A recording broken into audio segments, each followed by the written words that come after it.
Hello, hello. One angry boy. Welcome, welcome.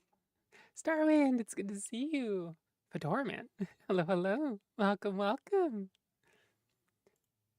How y'all doing? How's your afternoon going? Or evening? Or morning? Suppose depending on what part of the world you're in, definitely be various times of the day. Heard people use happy time zone or good time zone instead of good morning, good night, that sort of thing. Oh, bless you, Aurora. Hopefully this is a decent volume. Kind of meh. Let me get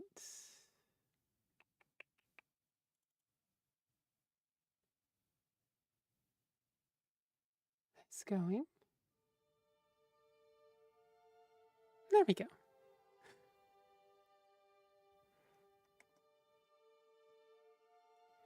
And that is all set up and good to go.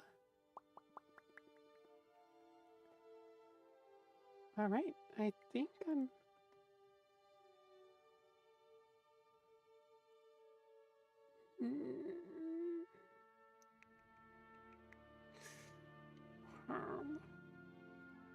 There we go.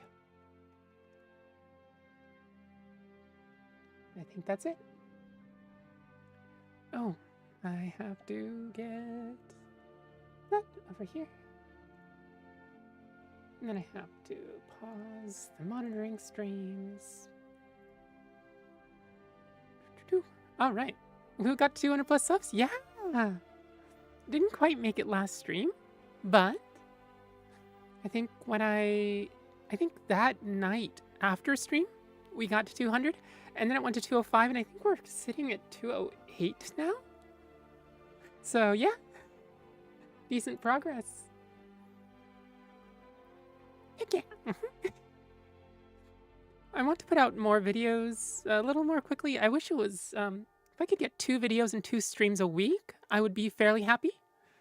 But unfortunately, I can't quite get that pace. And I'm just barely wise enough to know that pushing that in my current state would be really detrimental for the future of the pace. So, yay, 200 subs! Thanks, Raven. Thanks, Starwind.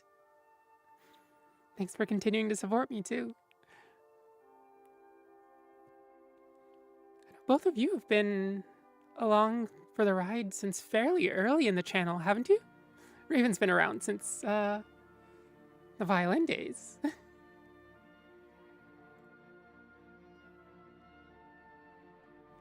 Let's see. I think I have to do... Oh! Just some Jackalope, Fletch the Wolf. Thank you for the follows. Thank you. Let's see, let me run 3 minutes of ads on Twitch real quick to get rid of pre-rolls. We can just sit here and chat. Ugh. Oh, right. I forgot for some reason, my Nightbot for, I think on the YouTube side of things, isn't working properly. Where is Nightbot? Nightbot, why are you not working?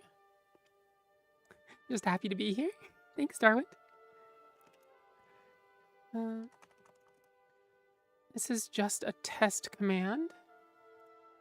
The link is real and it works, but I need to figure out why it's not working on YouTube. It seems to be working just fine on Twitch. Hi, Specs. Welcome. Thank you. We're about 2 minutes into the stream. I'm sitting here just chatting with people and trying to figure out why my Nightbot, the YouTube Nightbot, doesn't like YouTube. It has one job and it's not doing it. How did your stream go? You were playing, were you playing Skyrim?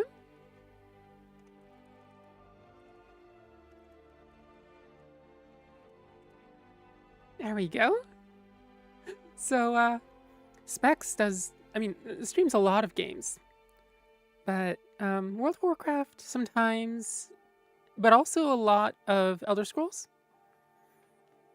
I think just the other night, maybe it was last night, I was watching a stream. He was playing Skyrim, and he stumbled upon a vast majority of the 33 volumes of the Sermons of Vivek. And that was, oh, that was brain melting, really. Now getting some stuff caught up on WoW tonight, but behind because I've been playing other stuff. Ah, that was something for sure. Yeah, yeah. It's I, I, I, I don't even know what to call it. So most of the books we read here, I try to read ones that have a fairly decent narrative, or if it's drier lore, then I at least try to make it so that it's a little more comprehensible, even if you don't know anything outside of that singular book. The Sermons of Vivek are like if you took the world before the Sermons of Vivek, made 6 parallel universes, had each of those universes invent the Sermons of Vivek, and then after they were completely written, collapsed them so that the Sermons of Vivek were mashed into each other. That's what it feels like reading and listening to those. Hi, Anna. Hi, Pam. Hello, hello. Welcome, welcome. How are your evenings going so far? Starwind, you're waiting for Dooms? You haven't played any other drawn-out games? Ah, that's fair, that's fair. Low rip? Yeah, it's... But Spexifire was doing his damnedest to get through them. And he did. He got through, like... What was it, Specs? Like 20 volumes out of the 30 some odd that there are? Going well? You comfy? Oh, that's good to hear. Pull up some cozy, something to sip, something to munch, something to cuddle. Specs, it was something like 20 of it. Oh, there's 36. Oh, gods. Even just one of those volumes is fairly hefty to read. Like, it's not as bad as, oh, what is it? Like, the Baron Zaya biography is fairly hefty.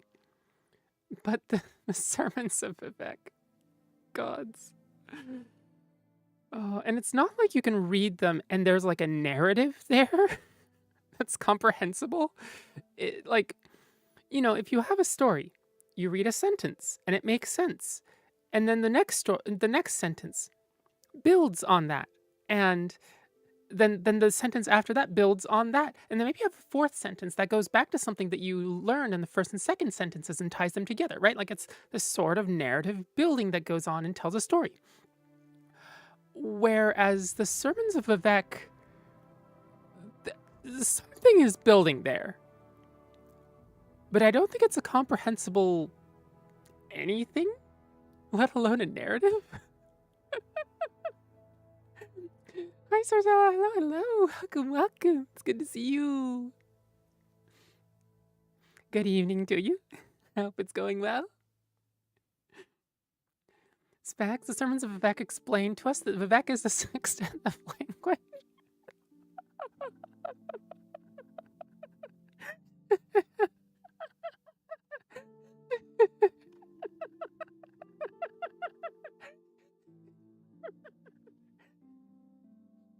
To be fair, there are some passages that really do... They don't... It's not smut, but it feels like smut. Civi.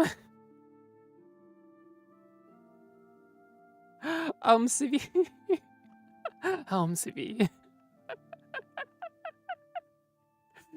Oh, that word is God's... If you don't like the word Almsivi, you're not going to like the sermons of Vivek. You know, I have this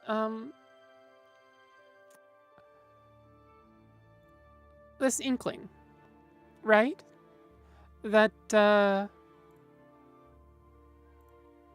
channel that my Nightbot is pointing to is maybe not the right one. It might be pointing to my violin channel. Which for anybody here, that I physically can't do that anymore because my long COVID and chronic fatigue has gotten bad enough that each violin stream would actually degrade my stamina over time, like my max stamina. So I had to quit doing that in mid-February. But I think my Nightbot is actually pointed back at the old channel. And I have no clue how to change it.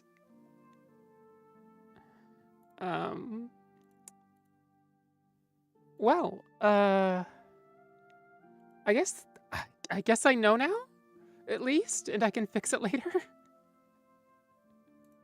I'm going to have to put that in my my stream notes. What is today? The 13th. Let's see. YouTube Nightbot. We did that wrong channel. There we go. Can bring the notes down here.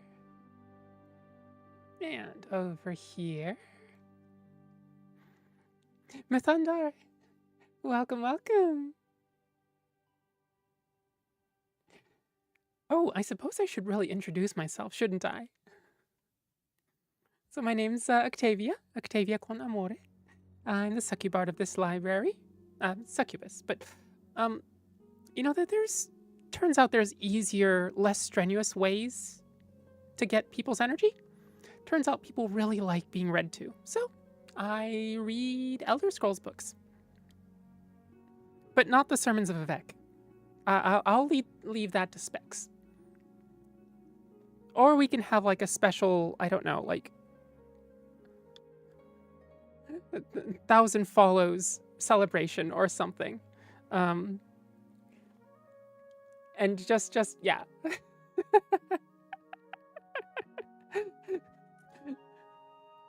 Benderwhoop! Hello, hello! Welcome, welcome! Oh, welcome back! How are your evenings going so far? Well, I assume it's evening, but it may be any happy time zone. Perhaps what I really should be saying. Specs, I'll teach. I will teach of the 6 and the 2 and the 2 and the 2 and the 6 and 1 become 9s. No, keep the typo in. It fits perfectly.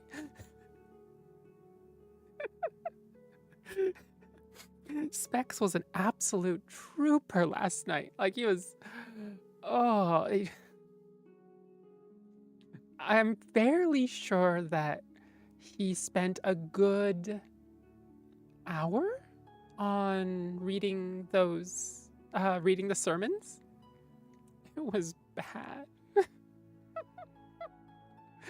Oh... Even from the listening side, it was mind-melting. At some point I did have to tap out and like give myself like a 5-minute break. Specs, it took long enough that I forgot what we did in that game. There is no history, there is no past. There is only the roughly 20 out of the 36 sermons of Vivek. Hi, Wayne. Welcome, welcome. Oh. Hi. How's your stream, by the way, Specs? Unfortunately, I really don't know much about World of Warcraft, so I can't ask any specific questions aside from just, how was it? Cozy? That's good to hear, especially for this time of day.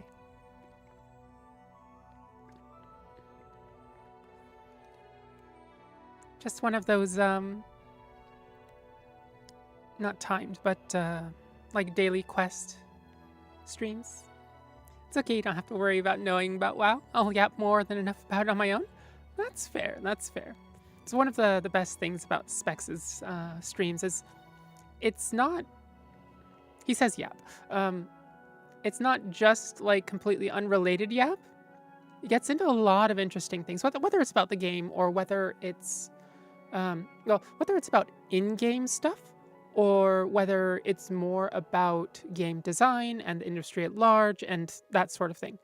And so, yeah, it's, if you catch him on the right night, you're gonna learn a lot of stuff. So Zella, my little minion, passed out on the couch at 1800 today.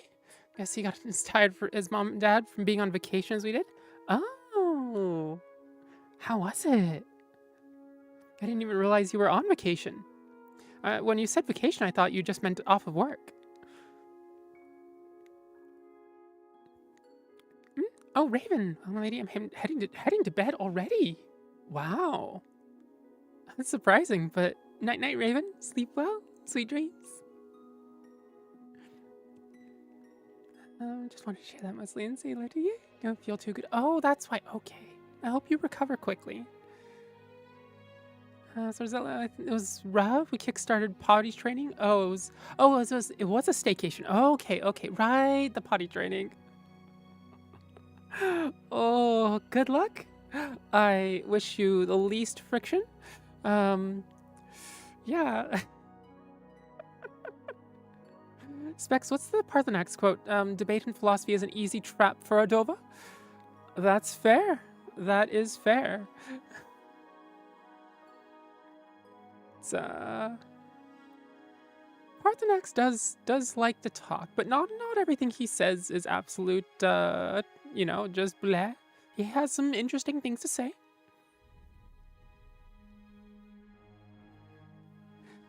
Starwin, I need to get back into WoW. I had to take a break just before the Goblin City stuff. So many other games that interest me at the moment, like Doom.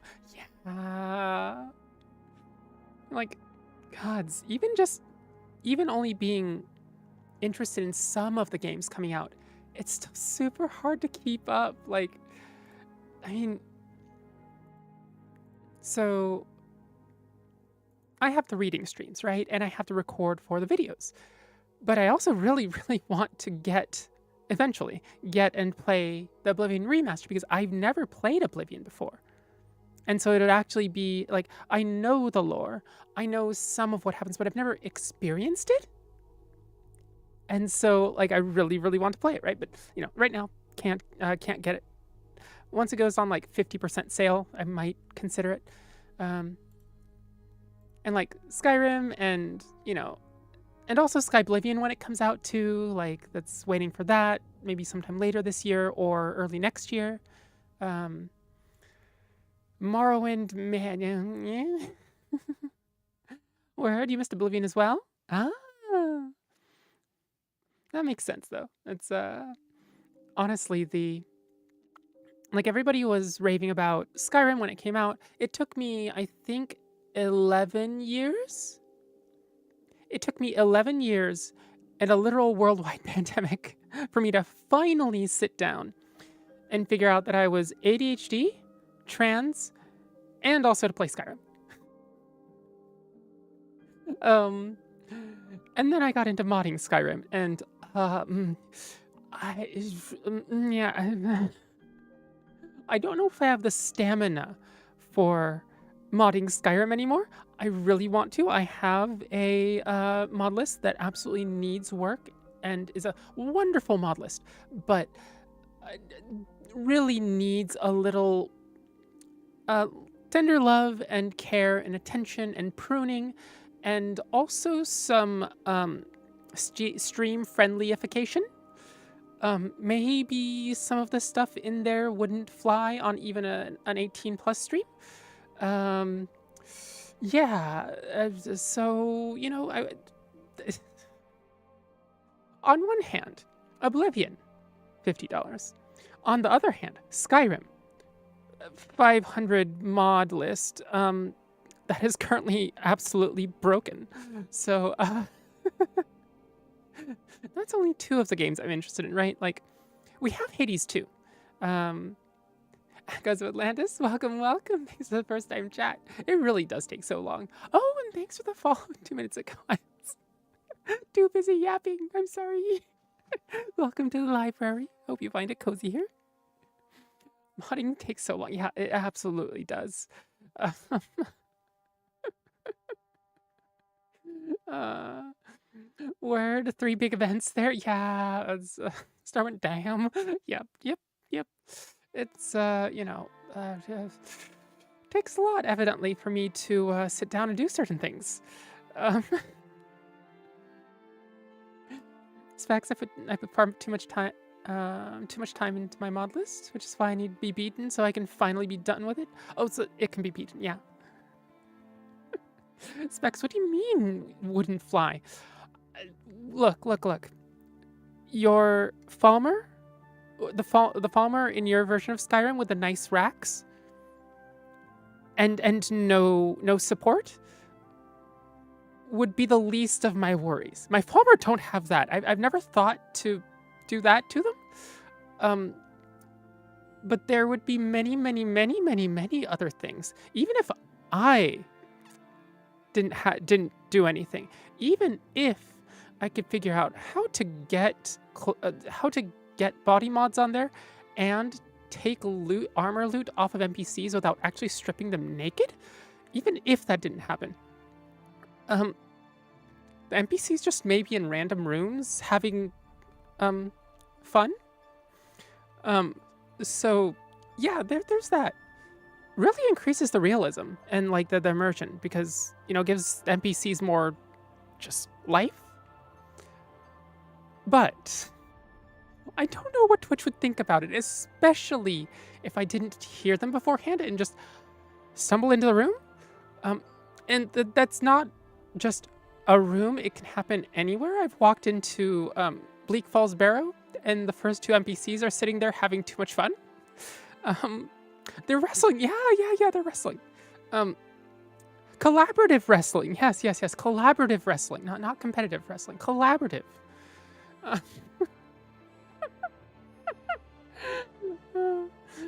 What about Falmerax? Go look at Spexifier's stream from last night. Skyrim. Yeah. I believe he also has some his mod list somewhere.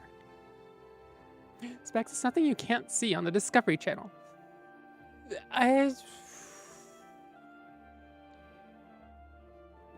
Without saying too much, probably not, is what I'm going to say.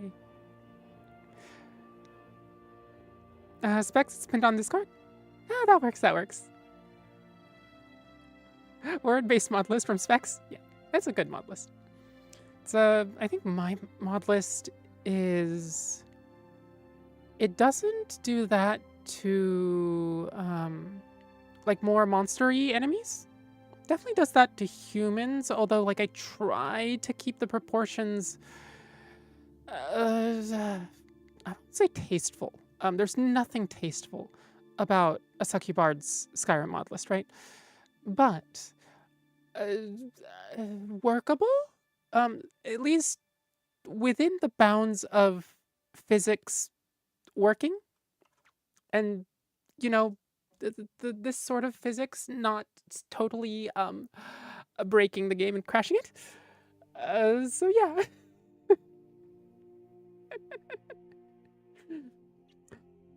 Yes, miss. What is it?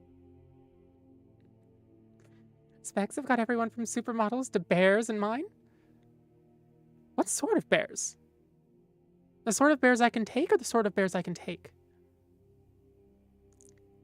Word, if the physics checks out, it's gotta be A-okay for Twitch. I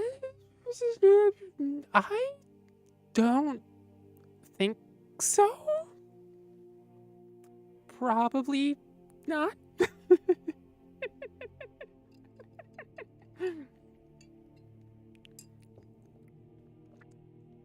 There is definitely some interesting mods in my mod list. There's actually some really just really outright great mods too, though.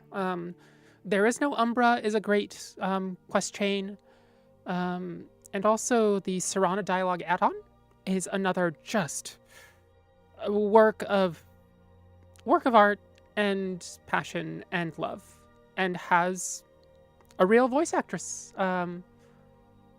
doing all the lines. So yeah, that's a thing too. Specs. See, there's more than a few things I have installed that I can't show on stream and chat hasn't seen. Oh, I have that one. Which one? There is no Umbra or Serana dialogue add-on. Serana? That makes sense. Yeah, it's honestly the definitive. Is it definitive? Yeah, definitive. Serana mod. For the internals anyway. For the outside, like the actual model and look and animations, those are different. But yeah. I think somebody commented on one of my recent YouTube videos that they wanted to see words in philosophy. So I have that up, and I think I have some more. Wait. So we did. We were talking about Specs and him being an absolute trooper yesterday, and doing the sermons of Vivek, right? So let me just give you a very, very quick and merciful overview. Not overview, a taste of the sermons of Vivek. Sermons of Vivek.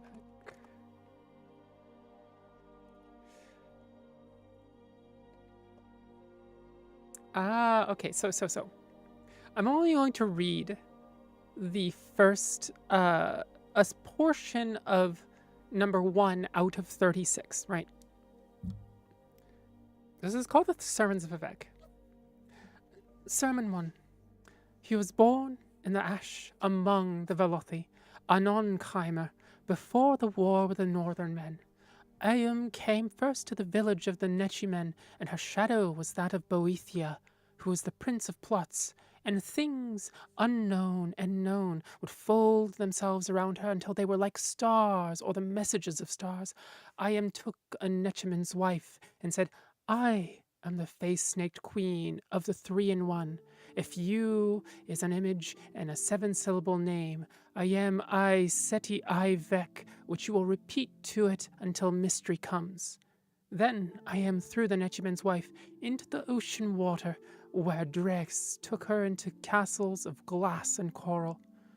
They gifted the Nechimen's wife with gills and milk fingers, changing her sex so that she might give birth to the image as an egg. There she stayed for 7 or 8 months. Then Set came to the Nechimen's wife and said, I am the clockwork king of the 3-in-1. If you is an egg of my brother-sister, who possess invisible knowledge of words and swords, which you shall nurture until Hortator comes. It goes on like this. This is 1/3 of 1/36 of the total sermons of Vivek. It is. You heard egg? Yes, there is egg in here. It is. Oh, the sunny ones. Hello. Thank you for the follow. Thank you. Welcome to the Succubard's library. Hope you find it cozy here. Ooh. If you'd like to ask for any requests for Elder Scrolls books, I'd be more than happy to take them. Yes, miss. What is it? You can't complain if you're not up here, okay? I can't reach you. What? Can't reach. You're 100% out of my... Oh. 75% out of reach. Come on. Almost there. Come on. 60% out of reach, but now out of my range of motion. Cats. Cats in physics. That cat emote's so cute. So anyway, we will not be reading the vermins of Vivek the sermons of Vivek tonight. I would die if I did that. And your brains would probably be scrambled more than they already are. I suppose the goal here isn't to scramble your brains, it's to soothe and charm you.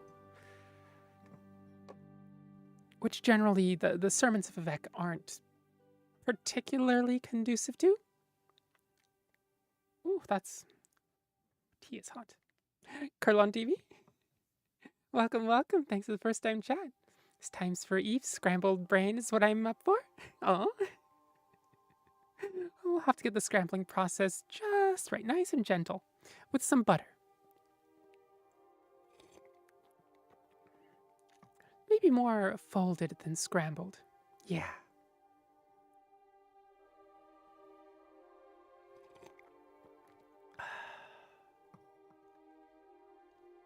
Let's see. Zarcella, yum, scrambled scrambled eggs? Specs, it's impressive the sermons are more coherent than the books on Shiogorath. I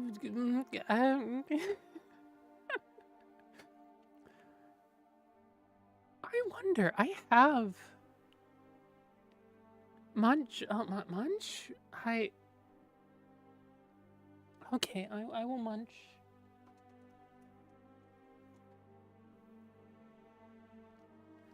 Aurora, what did you step on? I heard you step on something. Or it was my keyboard.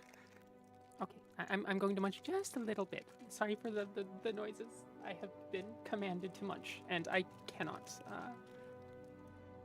Well, I generally choose not to disobey the commands.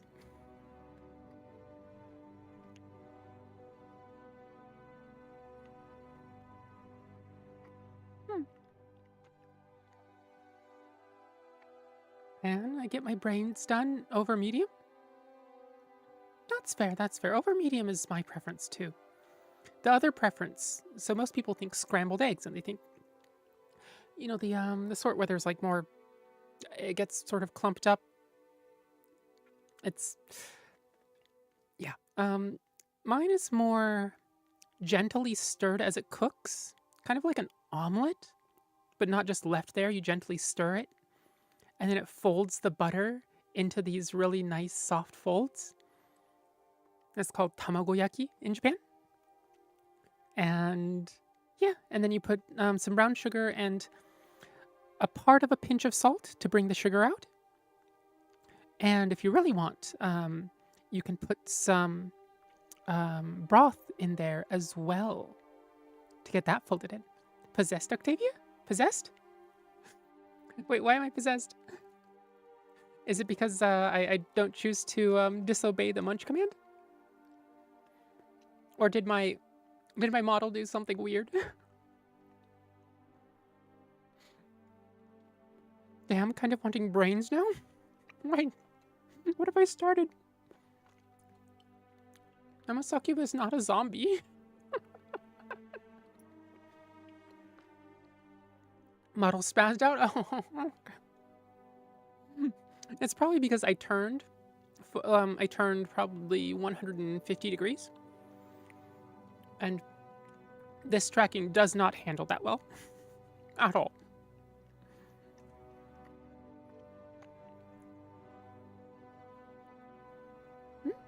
So we have, let's see. My brains are pan-fried. That would make sense. That would make a lot of sense. But what type of pan?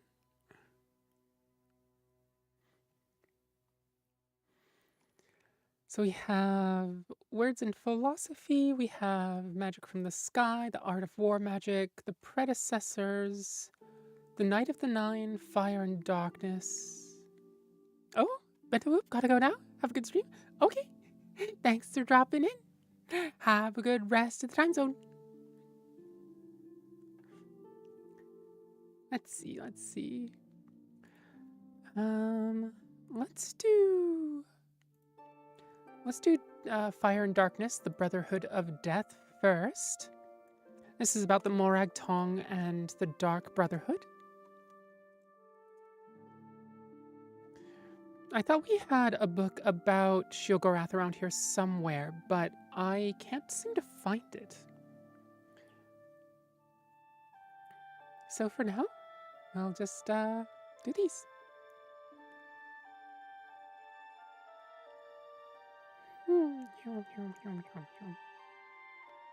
Oh. And before I forget, wait, where are they? There we go. If any of you would like to join the Discord, there's a link. Talk about all sorts of stuff, share things. It can be used for reliable stream updates. The usual. Slowly building up a cozy, fun community there, so if you'd like to stop by. And otherwise, let us change categories and get started on the reading.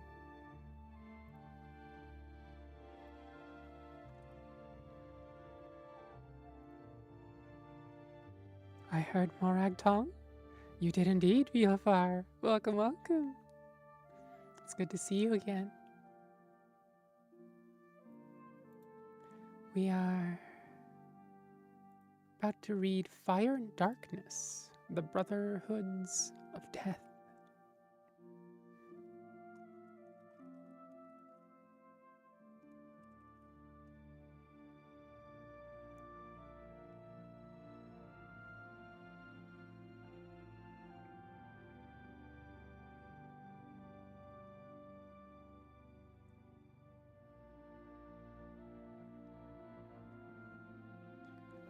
Fire and Darkness, the Brotherhoods of Death, by Ynir Gorming. Quote, Brother, I still call you brother, for we share our bonds of blood, tested but unbroken by hatred, even if I am murdered, which seems inevitable now. Know that, brother. You and I are not innocents. So our benedictions of mutual enmity is not tragedy, but horror. This state of silent, shadowed war, of secret poisons and sleeping men strangled in their beds, of the sudden arrow and the artful dagger, has no end that I can see, no possibility for peace. I see the shadows in the room move through the flame of my candle is steady. I know the signs that I... Close quote. Sunny ones, I'm leaving this running quietly in the background as I try to sleep. Lovely hearing from you again. Night-night. Night-night, sunny ones. Sweet dreams. This note was found where it had fallen beneath the floorboards of an abandoned house in the Nordic village of Jotunheim in the 358th year of the Second Era. It was said that a quiet cobbler lived in the house, whispered by some to be a member of the dread Morag Tong, the Assassin's Guild outlawed throughout Tamriel 34 years previously. The house itself was perfectly in order, as if the cobbler had simply vanished. There was a single drop of blood on the note. The Dark Brotherhood had paid a call. This note and others like it are rare. Both the Morag Tong and its hated child, the Dark Brotherhood, are scrupulous about leaving no evidence behind. Their members know that to divulge secrets of their orders is a lethal infraction. This, obviously, makes the job of the historian seeking to trace their histories very difficult. The Morag Tong according to most scholars, had been a facet of the culture of Morrowind almost since its beginning. After all, the history of Resdain, the ancient name of Morrowind, is rife with assassination, blood sacrifice, and religious zealotry, hallmarks of the Order. It is commonly said that the Morag Tong then, as now, murdered for the glory of the Daedra Prince Mephala. But common assumptions are rarely completely accurate. It is my contention that the earliest form of the Tong additionally worshipped an even older and more malevolent deity than Mephala. As terrifying as that Prince of Oblivion is, they had and have reverence for a far greater evil. Writs of assassination from the First Era offer rare glimpses into the Morag Tong's earliest philosophy. They are, as a matter of fact, as current-day writs, but may contain snatches of poetry which have perplexed our scholars for hundreds of years.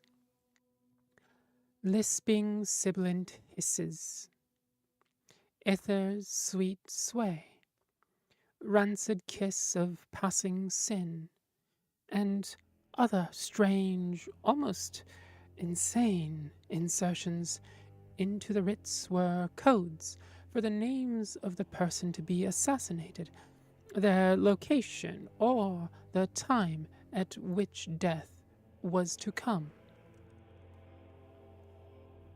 They were also direct references to the divine spirit called Sithis. Evidence of the Morag Tong's expertise in assassination seems scarcely necessary. The few instances of someone escaping a murder attempt by them are always remarkable and rare, proving that they were and are capable murderers who use their tools well. A fragment of a letter found among the effects of a well-known armorer has been sealed in our vaults for some time. It was likely penned by an unknown Tong assassin ordering weapons for his order, and offers some illumination into what they looked for in their blades, as well as the mention of Vonora, the island where the Tong sent its agents in retirement. Quote, "I congratulate you on your artistry and the balance and heft of your daggers. The knife blade is whisper thin, elegantly wrought, but impractical. It must have a bolder edge, for arteries when cut have a tendency to self-seal, preventing adequate blood loss. I will be leaving Vonora in 2 weeks' time to inspect your new tools, hoping they will be more satisfactory." The Morag Tong spread quietly throughout Tamriel in the early years of the Second Era, worshipping Mephala and Sithis with blood, as they had always done. When the Morag Tong assassinated the Emperor Riemann in the year 2920 of the First Era, and his successor Potentate Versideh Shire in the 324th year of the Second Era, the assassins so long in the shadows were suddenly thrust into the light. They had become brazen, drunk with murder, literally painting the words Morag Tong on the wall in the potentate's blood. The Morag Tong was instantly and unanimously outlawed in all corners of Tamriel, with the exception of its home province of Morrowind. There they continued to operate with the blessings of their houses, apparently cutting off all contact with their satellite brothers to the west. There they continue their quasi-legal existence, accepting black writs and murdering with impunity. Most scholars believe that the birth of the Dark Brotherhood, the secular murder-for-profit order of assassins, was a result of a religious schism in the Morag Tong. Given the secrecy of both cults, it is difficult to divine the exact nature of it, but certain logical assumptions can be made. In order to exist, the Morag Tong must have appealed to the highest power in Morrowind, which, at the time, the Second Era, could only have been the tribunal of Almalexia, Sothasil, and Vivek. Mephala, whom the Tong worshipped with Sithis, was said to have been the anticipation of Vivek. It is not logical to assume that in exchange for toleration of their continued existence, the Tong would have ceased their worship of Mephala in exchange for worship of Vivek? Oh, is it not logical to assume? The Morag Tong continues, as we know, to worship Sithis. The Dark Brotherhood is not considered a religious order by most, merely a secular organization offering murder for gold. I have seen, however, proof positive in the form of writs to the Brotherhood that Sithis is still revered above all. So where, the reader asks, is the cause for the schism? How could a silent war have begun when both groups were so close? Both assassins' guilds, after all, worship Sithis, and yet a figure emerges from history who would give those with this assumption pause. The Night Mother. Who the Night Mother is, where she came from, what her functions are, no one knows.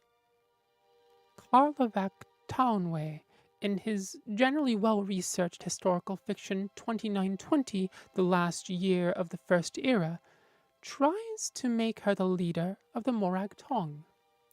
But she is never historically associated with the Tong, only the Dark Brotherhood. The Night Mother, my dear friend, is Mephala. The Dark Brotherhood of the West, unfettered by the orders of the tribunal, continue to worship Mephala. They may not call her by her name, but the Daedra of murder, sex, and secrets is their leader still.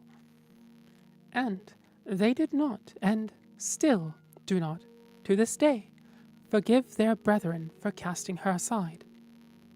The cobbler who met his end in the Second Era, who saw no end in the war between the Brotherhood and the Tong, was correct. In the shadows of the Empire, the Brothers of Death remain locked in combat, and they will likely remain that way forever.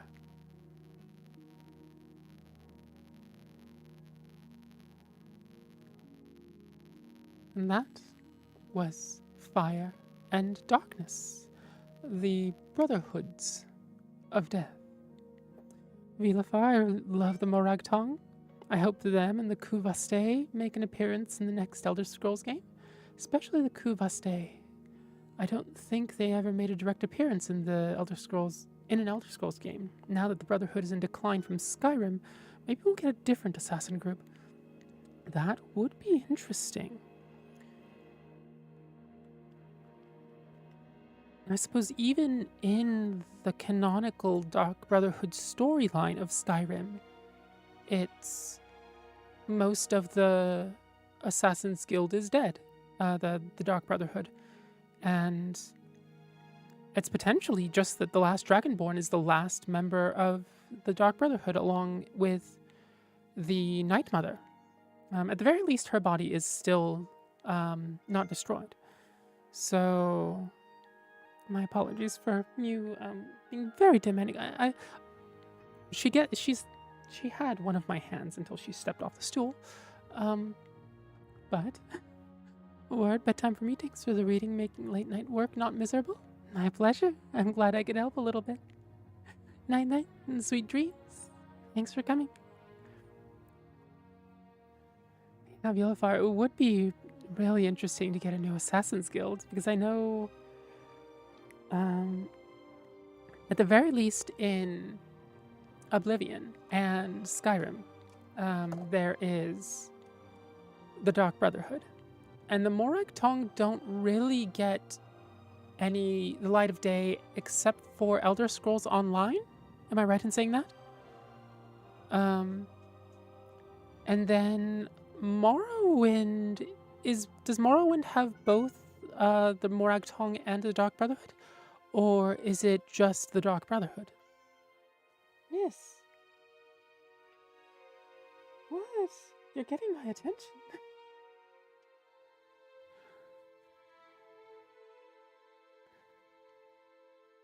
Meanwhile, Aurora's being good and just sitting on the desk. Sometimes she's basically this close to the mic.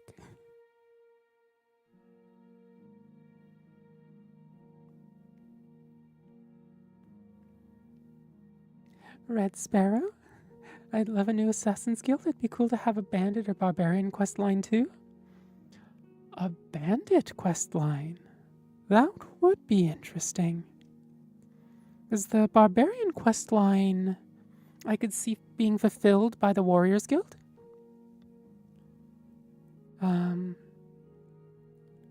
But yeah. Bandits Guild being a more active Thieves Guild kind of thing? Ah. Cramptonator, welcome, welcome. Do you how a Khajiit? Wait, what? One of the words there might be mistyped. Yeah, more active Thieves Guild would be interesting. I can't speak to the Thieves Guild in Oblivion and Morrowind. No, the Skyrim one is sort of iffy. Do you have a Khajiit? Three small cats. Would be interesting to have them as large as Khajiits, but I don't know if I could feed them. That would take a lot of food. And also it feels like they would demand far more attention, far more aggressively. And I would be sitting here, trying to... Like, at the very least, one of my cats can sit between my keyboard and me under the mic. Another can be on the stool beside me, and one can even be in my lap. If I had Khajiits at full Khajiit size, that would be slightly difficult, among other concerns.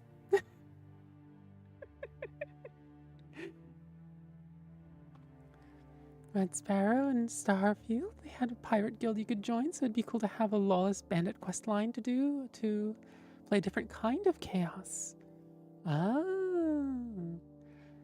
think, yeah, it would be interesting. I think so far, the chaos has been mostly fulfilled by the Thieves Guild and the Assassins Guild, right? The Dark Brotherhood being more stabby chaos versus, yoink chaos.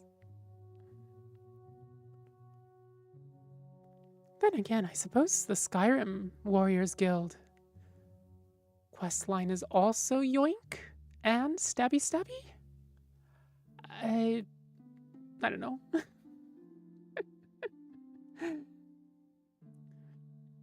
Some sort of mystery quest line would be interesting too. Because I know with Skyrim, it can get a little too follow the quest marker sometimes. And of course, you can turn those off, which is really good.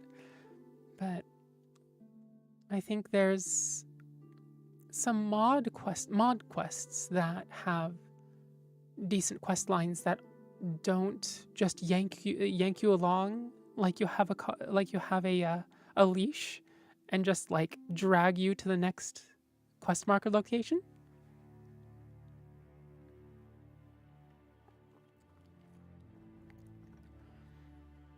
I know in Morrowind, I think quests were a little more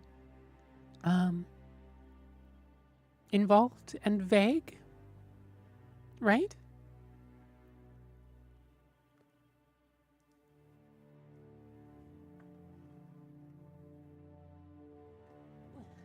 There we go. Sorry, just had to get hand sanitizer.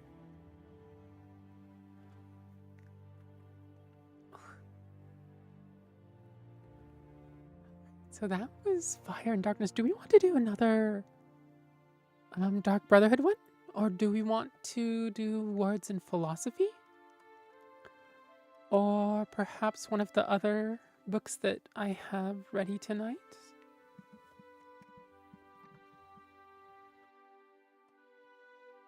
Oh, I need to do a quick little edit to there.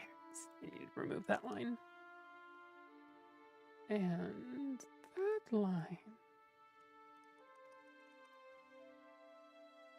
There we go. Alright, Sparrow, I need to play more Morrowind. There we go. I got bodied very early in the game. Yeah, I think Morrowind is much more old school RPG. There are absolutely wrong ways to build characters. You can swing and hit the target and still miss, right? There's a miss chance. The quests, you really have to pay attention. But also, from what I've seen of various people that I know playing through them, it still seems to be worth it. Especially if you have the ability to mod Morrowind, I'm sure it would be even a little easier on the eyes, maybe a little easier to deal with interface and action-wise as well. And of course for Oblivion, well, not only did we get the remaster recently, we're also getting Skyblivion sometime soon, aren't we? So we are fairly spoiled. Vilafar, and you can get boots that make you really fast, but you can't see. Yes. There's oh, what was her name? Gods. Is it Maddie Biscuits? I hope it's Maddie Biscuits. Yeah, there we go. So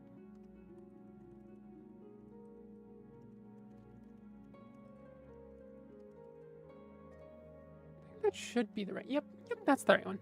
So, she's playing Oblivion, the original, right now. But she was doing a playthrough of Morrowind right before this. And she was, she's going through those three first playthroughs, all three of them.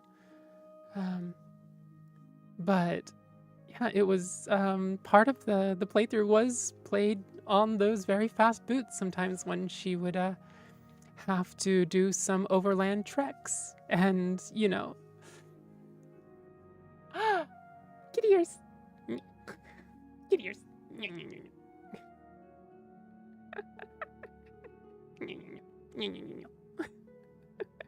Hi, Luda. Welcome, welcome. Thank you for the kitty ear redeem. Honestly, it feels like pretty much every stream somebody is like, what if we put kitty ears on the Succubard? Yeah. Boink. We need head pats? Oh, if you know how to do head pats in VTube Studio, I could probably get that going.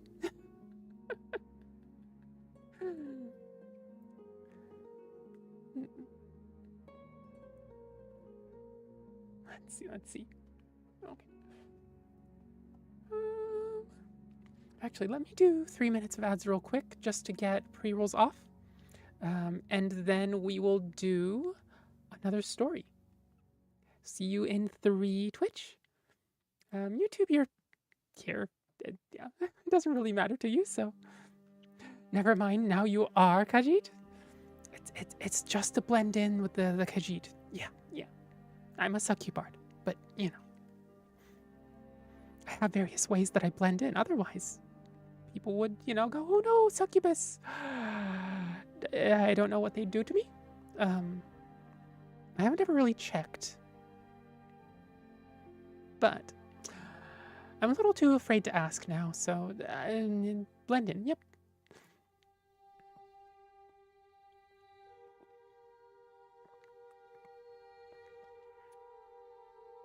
I could even boink. Big old hat.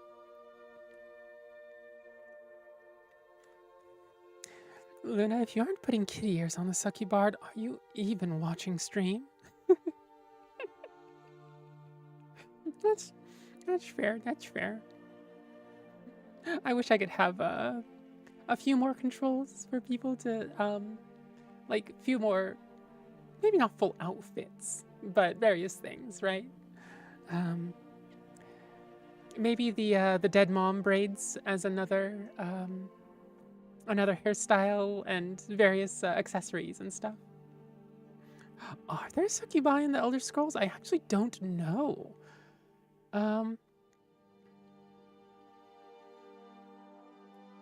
I'm fairly sure anything approaching it would be Daedra of some sort.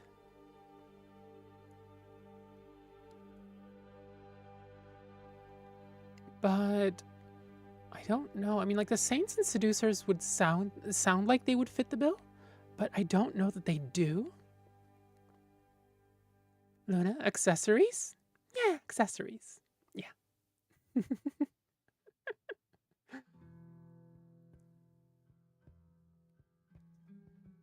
Banini, don't tell Stoat I've snuck away to say hey. Hello. I won't tell anyone, don't worry. Just tell Stoat I said hi, yeah? And that I like their voice. So I wish I could actually go over there and watch, but I committed to this stream about 5 minutes before your message. I know you could keep a secret. I'll tell him. Okay.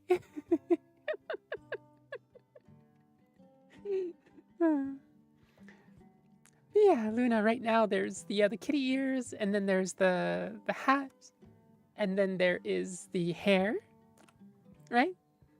So yeah, it would be nice to have a few more. But no, you're doing great over here. Don't worry about us.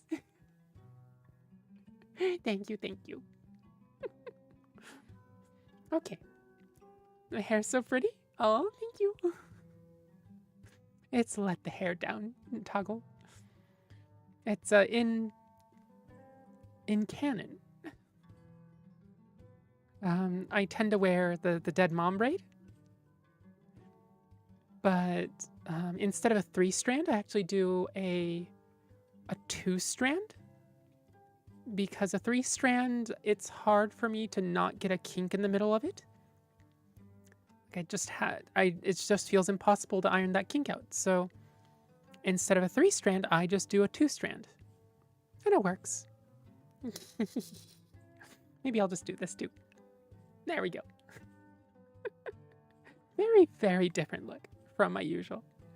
What did you call that braid? Oh, the dead mom braid. So it's a loose 3-strand braid. Well, usually 3-strand.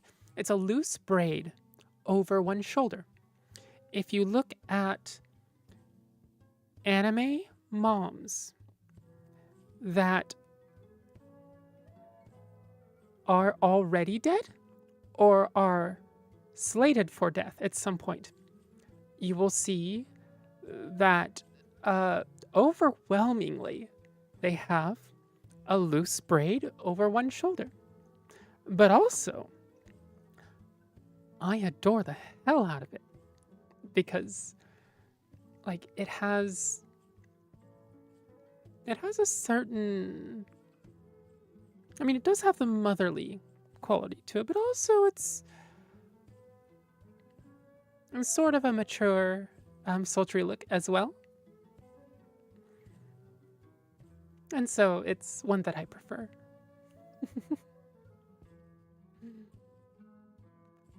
Kitty Succubard Wizard.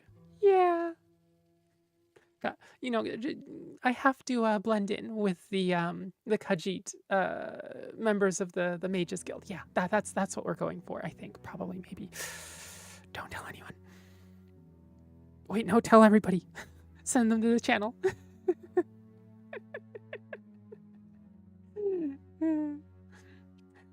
Oh, understood. I heard that without the context and was confused why it had that name.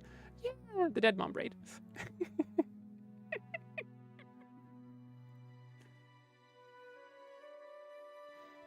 Zarzella, it's because that's the expression of solace in adopting the effort mentality. I get it now. That and the messy mom bun are my everyday hairstyles. Huh. I suppose I hadn't thought of that, but that makes sense. And it also, you don't have to do the over both shoulders braid, where you have to put your arms behind your back and braid. You just pull it over a shoulder and just start braiding. And so it's sort of an updo without like getting too complicated. And then the messy bun, yeah. The other one is the claw clip hairstyle, which creates this really nice line down the sides of the head and down either above or below the ears, and this nice swoop up towards the back center of your head. It's absolutely gorgeous, gorgeous hairstyle.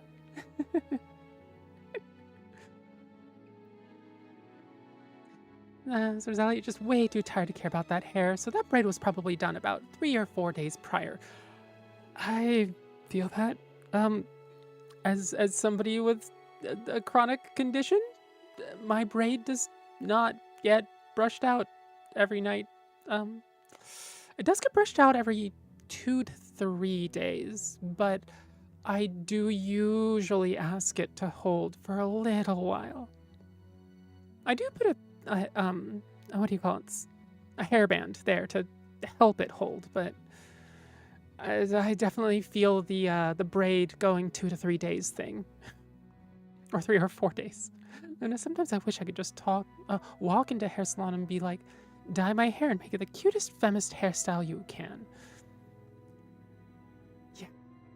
Yeah, that would. Honestly, I don't know about a haircut, but if you have long hair, just letting friends just do whatever with the hair could be a way to do that.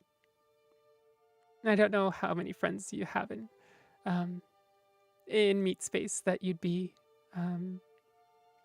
comfortable doing that with, but it's one potential thing that you could do.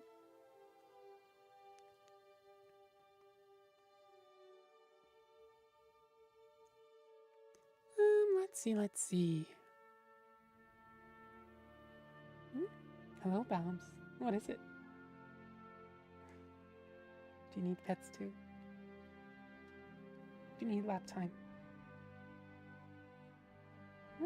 Just going to rub face? Okay.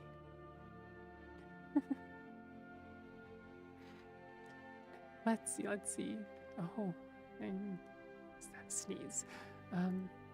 What were we going to read? Words and Philosophy? Yeah.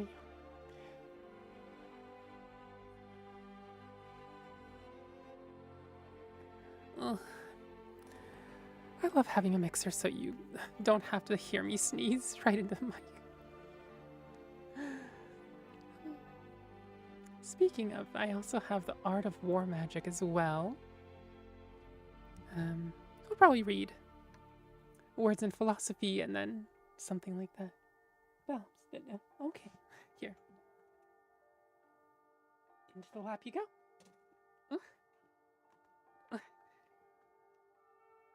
Go. Okay. I am inundated with cats. I have 2 cats between me and the keyboard. Oh no, Aurora is now grooming Balbs. Luna, have a few who I could probably go, yo, help me try out new hairstyles. I tried braiding my hair once, so pain. It's practice. It really is. It's like anything else. It's practice, practice, practice, practice, practice, and experiment too. Experimenting is, I mean, look, some people are lucky enough to have their whole lives to experiment with that sort of thing and to practice the skills, right? Some of us aren't so lucky and, have to learn really quickly. So don't be too hard on yourself. It's okay to get it wrong once, twice, thrice, 10 times. Just keep going. You'll get better at it every time. And if you feel a little frustrated, just, brush it out. Make a ponytail with it or something simple. And try again tomorrow or the day after. Alright, so this one has a little bit of a gruesome depiction of stabby at some point in the story. So if you're super sensitive to that sort of thing, be warned for this story. But otherwise, not the horror that is involved in a lot of other Elder Scrolls books I've found. Anyway, this is Words and Philosophy. Lady Elena Bennock, former master of the Valenwood Fighters Guild and head of the Emperor's personal guard in the Imperial City, has been leading a campaign to reacquaint the soldiers of Tamriel with the sword. I met her on 3 different occasions for the purposes of this book. The first time was at her suite in the palace, on the balcony overlooking the gardens below. I was early for the interview, which had taken me nearly 6 months to arrange, but she gently chided me for not being even earlier. I've had time to put up my defenses now, she said, her bright green eyes smiling. Lady Bennock is a Bosmer, a wood elf, and like her ancestors, took to the bow in her early years. She excelled at the sport, and by the age of 14 she had joined the hunting party of her tribe as a jackspur, a long-distance shooter. During the Black Year of 396, when the Parik tribe began their rampage through southeastern Valenwood with the aid of powers from Somerset Isle, Lady Bennock fought the futile battle to keep her tribe's land. I killed someone for the first time when I was 16, she says now. I don't remember it very well. He or she, they were just a blur on the horizon where I aimed my bow. It meant no more to me than shooting animals. I probably killed 100 people like that during that summer and fall. Don't really feel like a killer until that... I didn't really feel like a killer until that wintertide when I learned what it was like to look into a man's eyes as you spilled his blood. There was a scout from the Park tribe who surprised me while I was on camp watch. We surprised each other, I suppose. I had my bow at my side, and I just panicked, trying to string an arrow when he was half a yard from me. It was the only thing I knew to do. Of course, he struck first with his blade, and I just fell back in shock. You always remember the mistakes of your first victim. His mistake was assuming because he had drawn blood and I had fallen, that I was dead. I rushed him the moment he turned from me towards the sleeping camp of my tribesmen. He was caught off guard, and I wrested his blade away from him.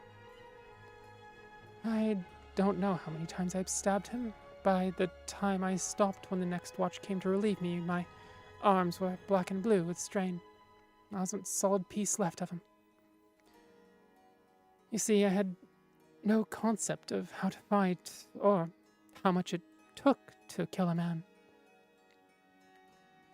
Lady Bennock, aware of this deficiency in her education, began teaching herself swordsmanship at once.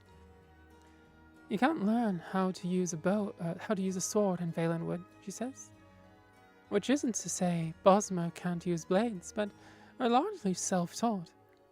As much as it hurt when my tribe found itself homeless, pushed to the north, it did have one good aspect. It afforded me the opportunity to meet Redguards. Studying all manner of weapon wielding under the tutelage of Wade Acor, Lady Bennock excelled. She became a freelance adventurer, traveling through the wilds of southern Hammerfell, northern Valenwood, protecting caravans and visiting dignitaries from various dangers indigenous to the population. Unfortunately, before we were able to pursue her story of her early years any further, Lady Bennock was called away on urgent summons from the Emperor. Such is often the case with the Imperial Guard in these troubled times. Perhaps more so than in the past. When I tried to contact her for another talk, her servants informed me that their mistress was in Skyrim. Another month passed, and when I visited her suite, I was told she was in High Rock. To her credit, Lady Bennock actually sought me out for our second interview on Sun's Dusk of that year. I was in a tavern in the city called the Blood and Rooster when I felt her hand on my shoulder. She sat down at the rude table and continued her tale as if it had never been interrupted. Red Sparrow, I'd love to make a comic about Lady Bennock. Oh, that would be wonderful. Pardon.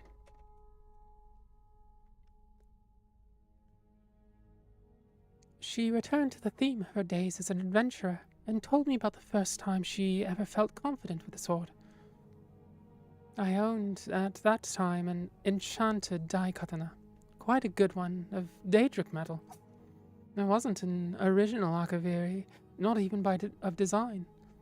I didn't have that kind of money, but it served my primary purpose of delivering as much damage with as little effort on my part as possible.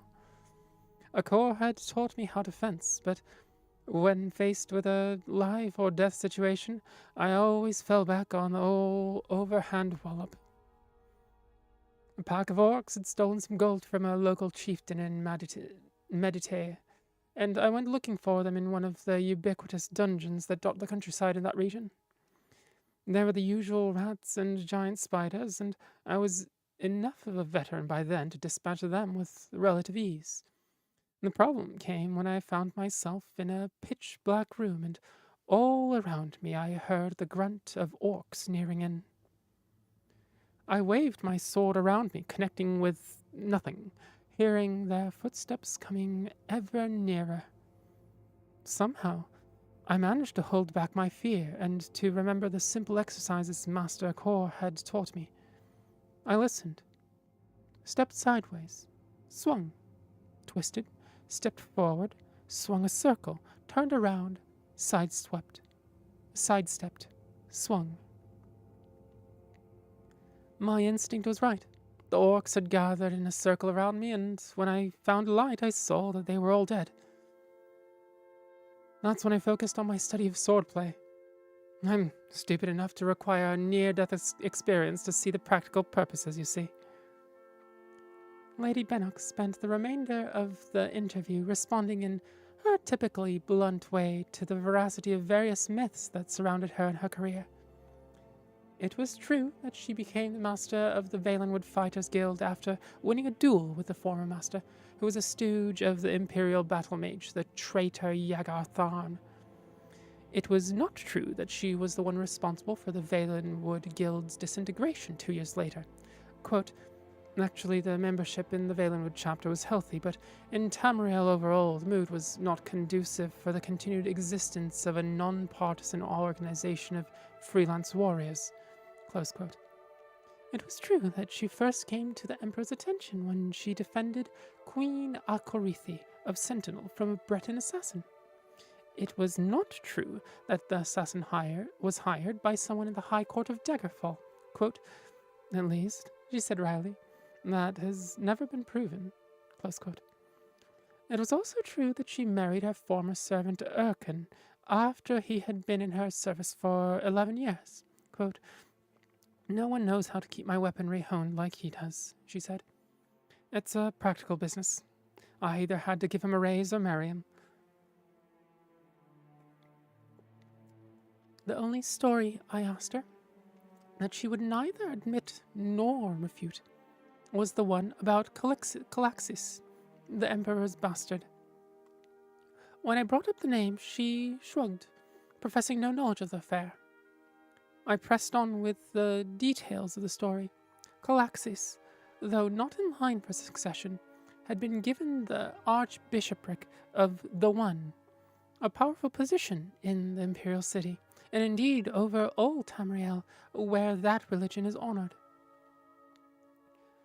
Whispering began immediately that Calaxis believed that the gods were angered with the secular governments of Tamriel and the Emperor specifically. It was even said that Calaxis advocated full-scale rebellion to establish a theocracy over the Empire. It was certainly true, I pressed on, that the Emperor's relationship with Calaxis had become very stormy, and that legislation had been passed to limit the Church's authority. That is, up until the moment when Calaxis disappeared. Suddenly, without notice to his closest friends. Many said that Lady Bennock in the Imperial Guard assassinated the Archbishop Calaxis in the sacristy of his church. The date usually given was the 29th of Sun's Dusk, 3rd Era 498. Of course, responds Lady Bennock with one of her mysterious grins. I don't need to tell you the Imperial Guard's position is as protectors of the throne, not assassins. But surely no one is more trusted than the Guard for such a sensitive operation, I say carefully. Lady Bennock acknowledges that, but merely says that such details of her duties must remain secret as a matter of Imperial security. Unfortunately, her ladyship had to leave early the next morning, as the Emperor had business down south. Of course, I couldn't be told more specifics. She promised to send me word when she returned so we could continue our interview. As it turned out, I had business of my own in the Somerset Isle, compiling a book on the Sigic Order. It was, therefore, with surprise that I met her ladyship 3 months later in Firsthold. We managed to get away from our respective duties to complete our third and final interview on a walk along the Disetto, the great river that passes through the royal parks of the city. Steering away from questions of her recent duties and assignments, which I guessed rightly she was loath to answer, I returned to the subject of sword fighting. Frandar Hunding, she says. Oh, Frandar Hunding, she says. Lists 38 grips, 750 offensive, and 1,800 defensive positions, and nearly 9,000 moves essential to sword mastery. The average hack and slasher knows one grip which he uses primarily to keep from dropping his blade. He knows one offensive position, facing his target, and one defensive position, fleeing. Of the multitudinous rhythms and inflections of combat, he knows less than one. the ways of the warrior were never meant to be the easiest path. The archetype of the idiot fighter is as solidly ingrained as that of the brilliant wizard and the shrewd thief, but it was not always so. The figure of the philosopher swordman, the blade-wielding artist are creatures of the past, together with the sword singer of the Red Guards, who was said to be able to create and wield a blade with but the power of their mind. The future of the intelligent blade wielder looks bleak in comparison to the glories of the past. Not wanting to end our interviews on a sour note, I pressed Lady Elena Bennock for advice for young blade swingers just beginning their careers. When confronted with a wizard, she says, throwing petals of canth leaf into the dissetto, close the distance and hit him hard. That was Words and Philosophy.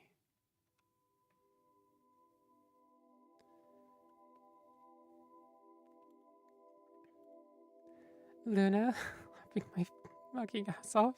Servant, fully expecting an awesome raise. Marry me or give me a raise, lady. Okay, I'll marry you, servant. Task failed successfully.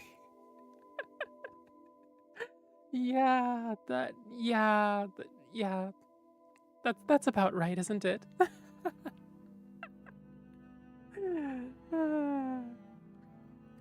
Yeah. Yay, great reading. Thank you, Red Sparrow.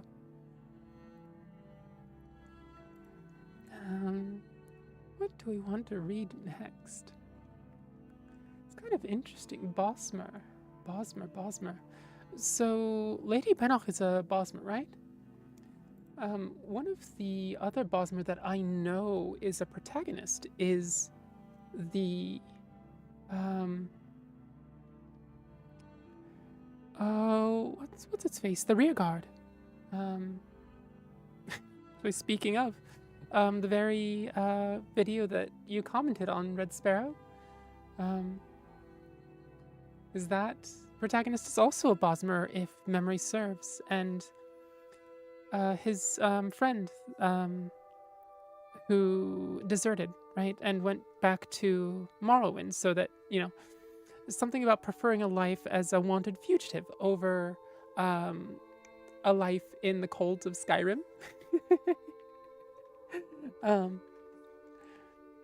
She was a Dummer, right? But yeah, it feels rare to actually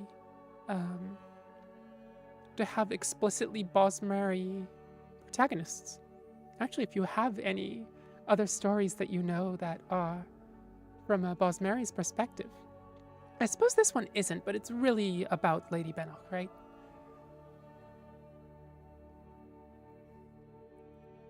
Let's see.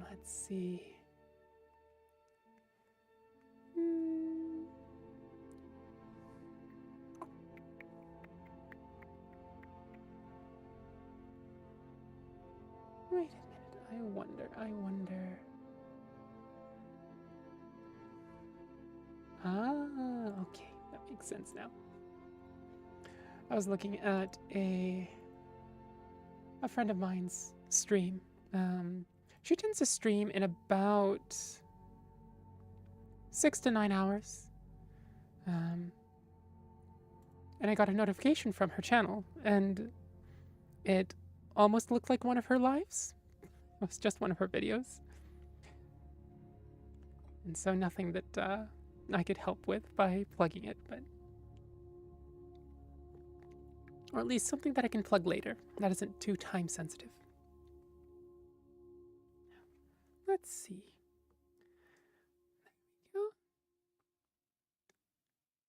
There we go. What shall we read next? Magic from the Sky. This one was... Aliens, wasn't it? I suppose there's always the Mythic Dawn commentaries, which are about Oblivion. Although they're cult writings by a fervent Daedra worshipper, a certain Mankar Cameron.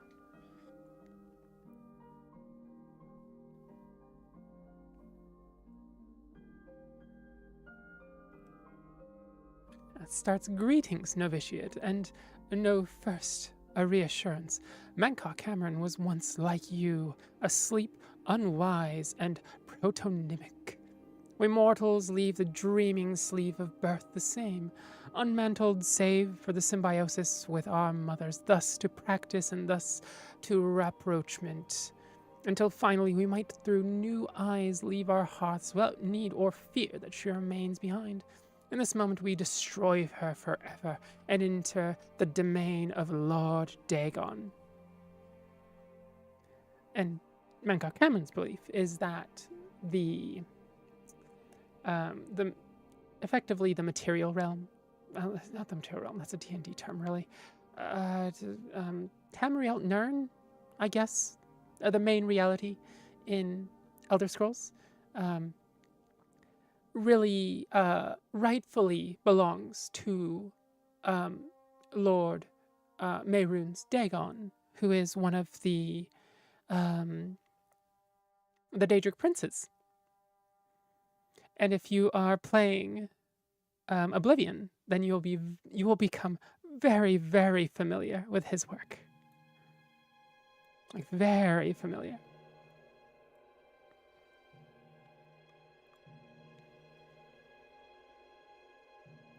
Now, let's see. Oh. Mark. Hello, hello. Welcome, welcome. How's your evening going so far? I found a pretty and dragged them here, Master. Oh? Another listener for the library?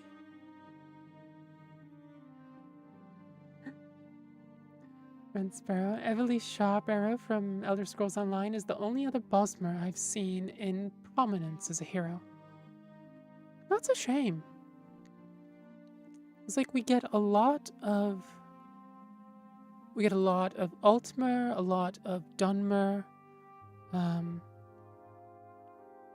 Heck, we even get one Falmer, like uncorrupted Falmer.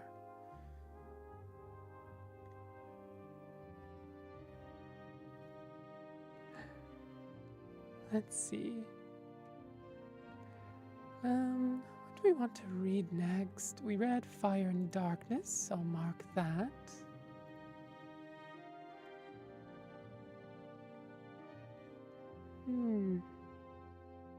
Did I already ask how your evening's going, Paintball? I always get confused whether I've done something or not. Oh, actually, let me get my hair up real quick. There we go. Welcome, welcome. So we did Fire and Darkness, Mythic Dawn commentaries.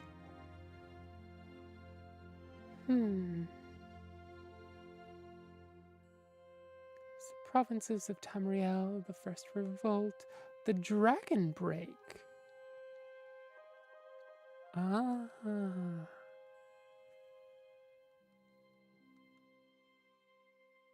Oh. Lucky Josh. Hello, hello. Welcome, welcome. Welcome, Raiders. Hello, hello. Thank you for the raid. Welcome to the Succubard's library. Oh, Alicat, thank you for the follow. Thank you, thank you. We're just sitting here, reading various Elder Scrolls books. We read some things about the Morag Tong and the Dark Brotherhood. We just read about some interviews with one of the Emperor's personal guards, I believe. And we were just thinking what sort of book we would like to do next. I love Lusty Argonian. Okay. I will... Oop. Let's see about getting the Lusty Argonian made. This is a fairly common request on this channel. Unfortunately, it's only 2 volumes. Oh, thank you for the follows, Codename Toasty and Flypaper13 and Andrew123, the cool, and Mr. Gobi. Thank you, thank you. Just as an introduction, Sophia. Hello, hello. Welcome, welcome. It's good to see you here. My name's Octavia Conamore. I'm the Succubard of this little library and a lore mistress of some form or another. I don't only read smut, I swear. Just when people raid in. There's honestly not enough smut in the Elder Scrolls universe to get more than really 20 minutes of reading. There's the Lusty Argonian Maid volumes 1 and 2, which we'll get to in just a moment. And then there's a Sultry Argonian Bard, volumes 1 and 2. And then there is the Argonian Maid, an oral tradition, which is a short historical analysis on the oral nature of the Lusty Argonian Maid. Moth, Octavia only reads smut by requests, mostly smut. I read other things by request too. Nice to meet you too, Danny down bed. Okay, so let's the Lusty Argonian Maid, for those who aren't aware, is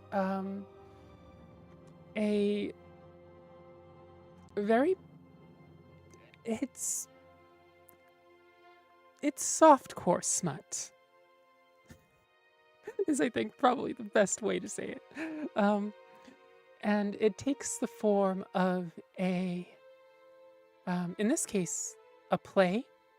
So the first volume 1 is Act 4, Scene 3, and the volume 2 is Act 7, Scene 2. The rest of the acts and scenes, if anybody can track them down, I would be more than happy to read them for you.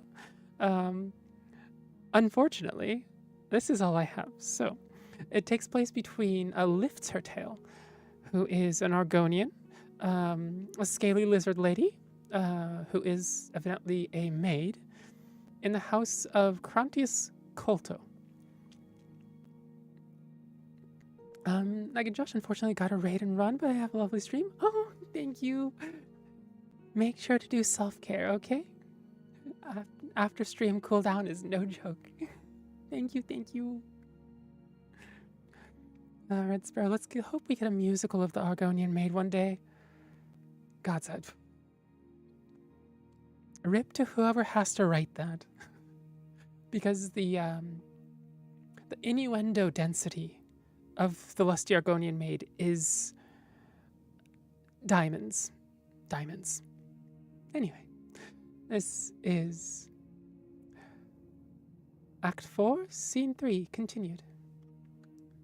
Certainly not, kind sir. I am here but to clean your chambers.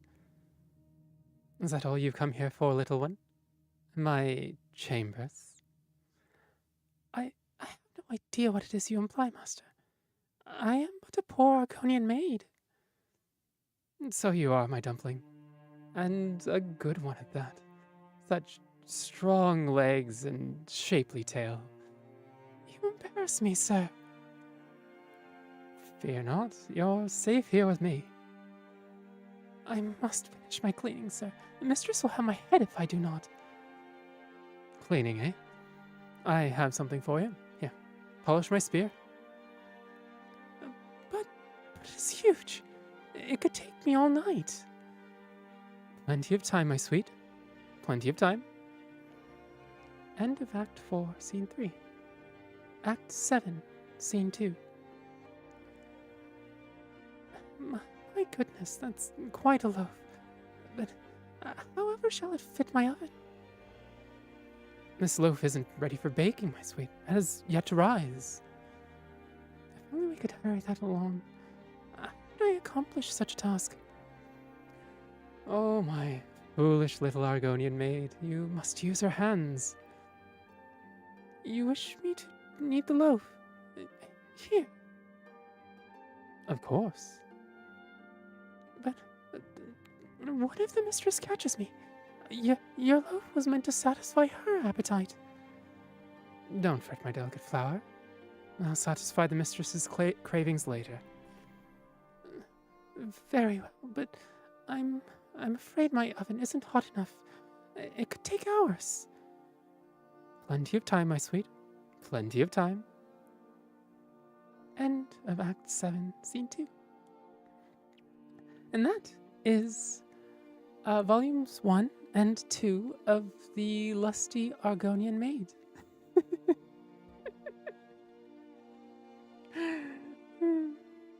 I'll polish my spear, but it's huge. It could take all night.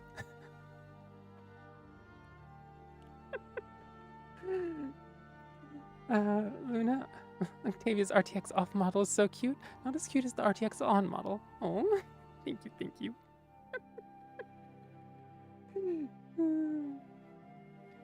Oh, puppy girl Tracy. Welcome, welcome. Thank you for the follow. Welcome to the Succubard's library. Hope you find it nice and cozy in here. Oh, I swear, we end up reading The Lusty Argonian Maid like once a stream?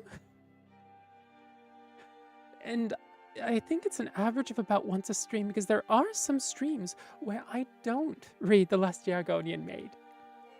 And then there are some streams where it gets requested twice or thrice, and then we spend most of the night reading smut. That was about 2 streams ago, in case you want to check out the VOD at some point. Let's see. Cramptonator, do you by chance know the Wagen Jarth book? There's one about Valenwood that's good. Wagen Jarth. Wagen Yarth? Other scrolls. Wagen Yarth. He has a lot of books. He wrote the Argonian account volumes 1 through 4. The Silent Ball, the Fire and A Dance in Fire, book 1 through 7, the Exodus, Fae Falcon volumes 1 through 3, Purloined Shadows, and the Wolf Queen books 1 through 8. Luna, on my way to make smut that Octavia can read. If you write it, well, as long as I can get away with it within TOS. Really. I would be more than willing to read probably even like Elder Scrolls fanfic. I could definitely, as long as smut I might have to save for like, sub-only streams or like coffee and Patreon members only sorts of things. But like softcore smut. Just cram as much innuendo as you can possibly write. Cramptonator, I think it's A Dance in Fire. Which book? There's 7 of them. Well, it's just people's favorite bedtime story, obviously. So cozy. So demure.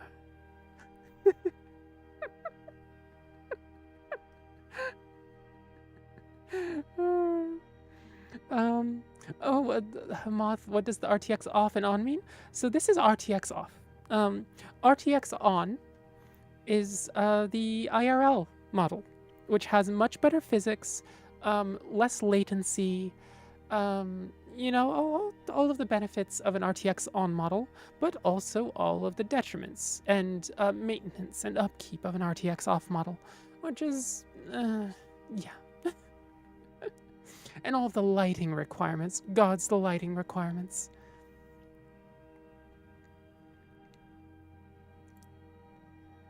A Dance in Fire. How long is a single volume of A Dance in Fire? Oh. That is a, let's see. I mean, gods, this is, let's see. A Dance in Fire.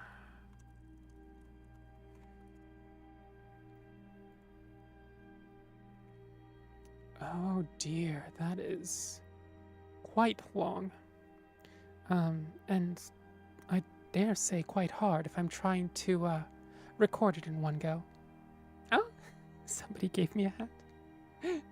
Thank you, Utterly Crazy. Welcome back. Thank you for the hat, Redeem. Luna, it also blushes when you call it cute. Very hot model, you feel me?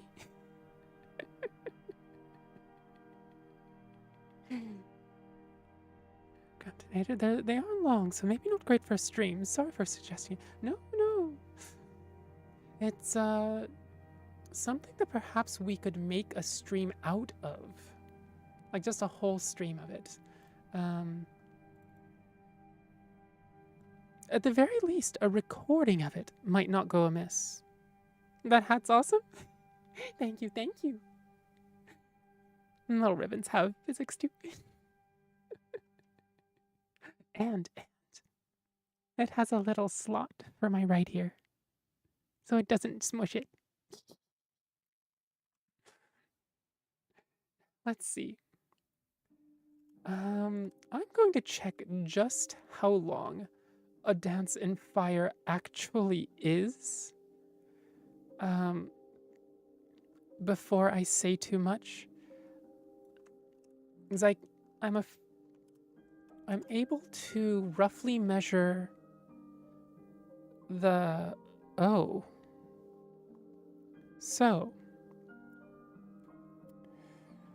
A Dance in Fire is roughly 15,500 words.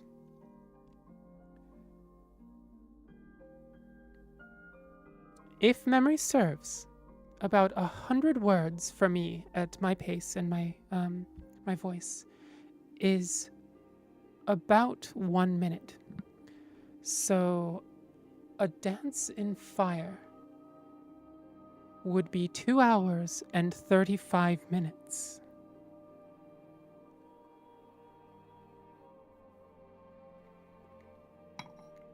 So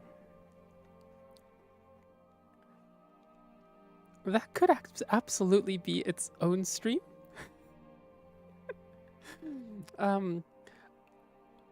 Oof, I'm sorry. No, nothing to apologize for. Absolutely nothing to apologize for. At the very least, I know I have at least one recommendation that A Dance in Fire is actually a decent book, because I see the title around all the time, but I've just never gotten into it because, well, a fair amount of volumes and just, there's so many other books that I want to get around to. But now I have some sort of goal. Because, wow. Oh, and then the Argonian account, volumes 1 through 5, I think is effectively a sequel to this. Because one of the characters' ventures continues on. Oh, that is a long time. Now, let's see. I think Dawn Commentaries, The Night of the Nine. Let's do... Oh, and I could also choose from books that we've read before as well. Perhaps we'll do On Oblivion, shall we? Because I know a lot of people have started playing... Actually, question here. How many of you have started playing The Elder Scrolls IV Oblivion in the last few weeks? Whether it's the remaster or not.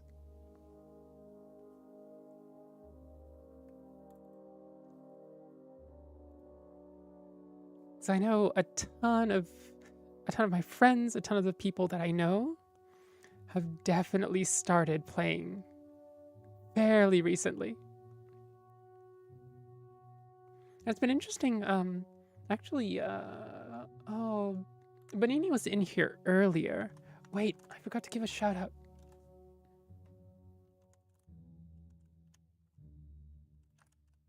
There we go. Gods, I completely forgot this.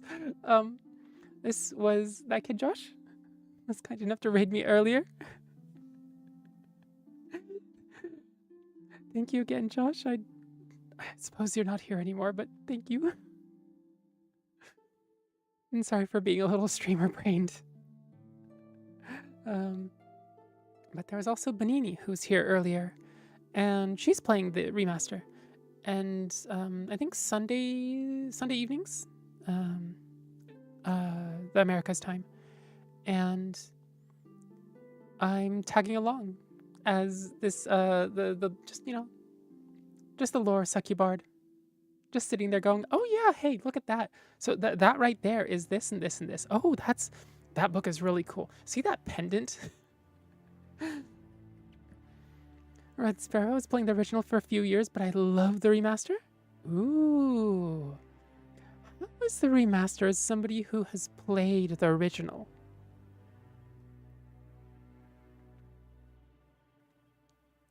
Because for me, it's... For me and I think a lot of people, I think the remaster is the first time being introduced to the world of Oblivion and to Cyrodiil, right? But I'm curious how it feels having played the original and then getting to play the remaster.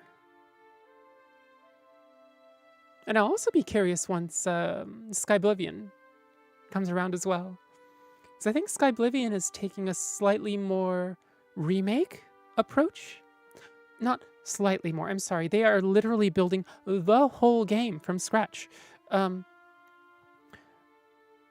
In Skyrim's engine. So, it is the remake of all remakes. They're using the same story, but they're adding quite a lot more in, if memory serves. But, yeah. Let's see. There we go.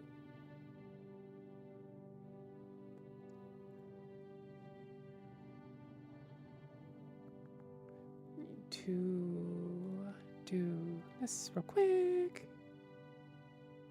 Oh, for anybody who is curious, if you'd like to join us on Discord, here's an invite. I also have socials, I have Patreon and a coffee where I throw recordings of videos I've done for YouTube in both voice only and the standard format. And in compact MP3 as well as in lossless FLAC.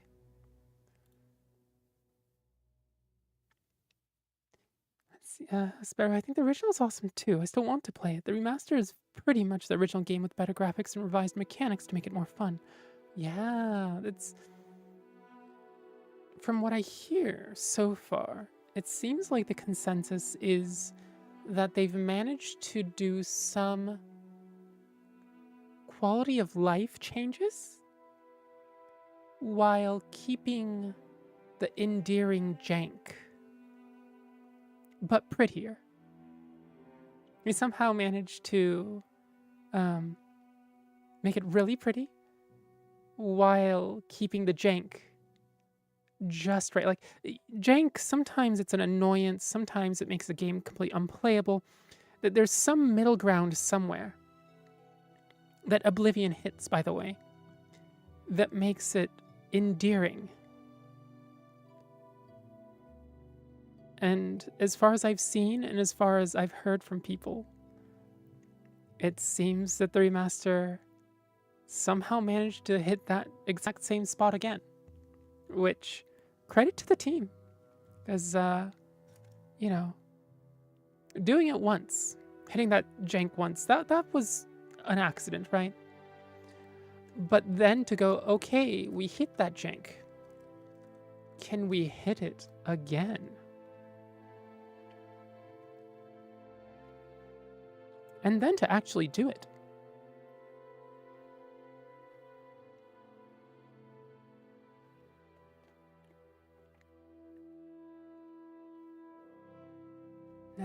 let's see.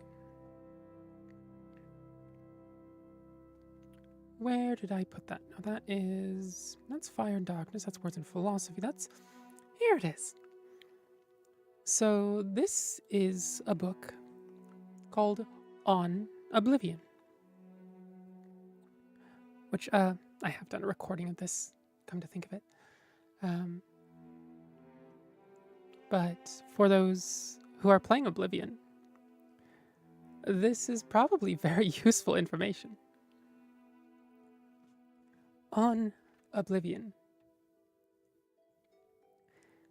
It is improper, however customary, to refer to the denizens of the dimension of Oblivion as demons. This practice probably dates to the Alessian doctrines of the First Era prophet Maruk, which, rather amusingly, forbade, quote, traffic with diamonds, unquote, and then neglected to explain what diamonds were. It is most probable that daimon is a misspelling or etymological rendition of Daedra, the old elven word for those strange, powerful creatures of uncertain motivation who hail from the dimension of oblivion. Daedra is actually the plural form. The singular form is Daedroth. In a later tract by King Hael the Pious of Skyrim, almost 1,000 years after the publication of the original doctrines, the evil machinations of his political enemies are compared to, quote, the wickedness of the demons of oblivion. Their depravity equals that of Sanguine itself. They are cruel as Boethia, calculating as Molag Bal, and mad as Sheogorath. Hael the Pious thus, long-windedly, introduced 4 of the Daedra Lords to written record. But the written record is not, after all, the best way to research Oblivion and the Daedra who inhabit it. Those who, quote, traffic with diamonds, unquote, seldom wish it to be a matter of public account. Nevertheless, scattered throughout the literature of the First Era are diaries, journals, notices for witch burnings, and guides for Daedra slayers. These I have used as my primary source material. They are at least as trustworthy as the Daedra Lords I have actually summoned and spoken with at length.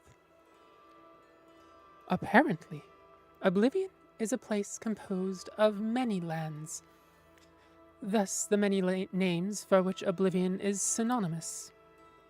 Cold Harbor, Quagmire, Moonshadow, etc.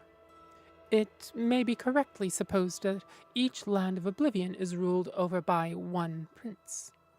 The Daedra princes, whose names appear over and over again in ancient record, though this is not an infallible test of their authenticity or explicit existence, to be sure, are the aforementioned Sanguine, Boethia, Molag Bal, Sheogorath, and, in addition, Azura, Mephala, Clavicus Vile, Vermina, Malakath, Hoermius, or Hermius, or Hermius, or Herma, that seems to be no one accepted spelling, Mora, Namira, Jigalag, Nocturnal, Mehrunes Dagon, and Periite. From my experience, Daedra are a mixed lot. It is almost impossible to categorize them as a whole, except for their immense power and penchant for extremism. Be that as it may, I have here attempted to do so in a few cases, purely for the sake of scholastic expediency. Mehrunes Dagon, Molag Bal, Periite, Boethia, and Vermina are among the most consistently demonic of the Daedra, in the sense that their spheres seem to be destructive in nature. The other Daedra can, of course, be equally dangerous, but seldom purely for the sake of destruction as these 5 can. Nor are these previous 5 identical in their destructiveness. LemonStxDesign seems to prefer natural disasters, earthquakes, and volcanoes, for venting his anger.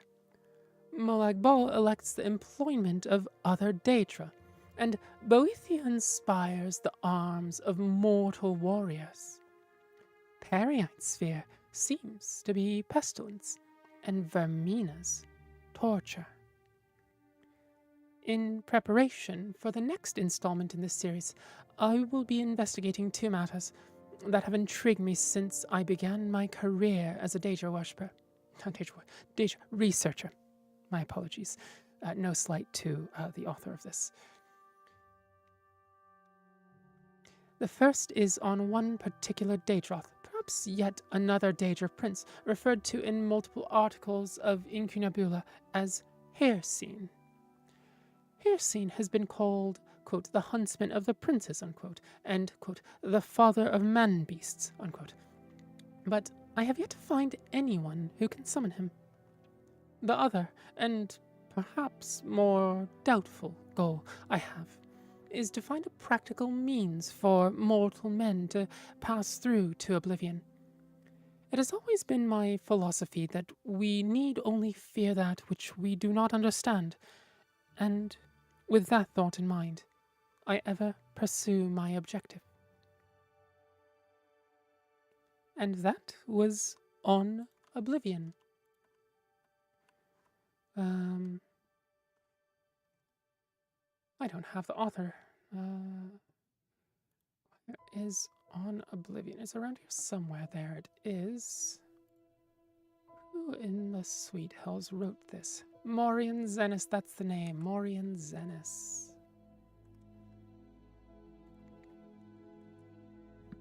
So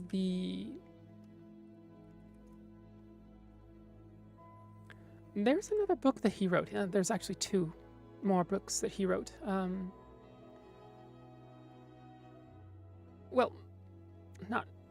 There's a second book that he wrote, and his 2 books sandwich a book written by his apprentice that talks about their research together.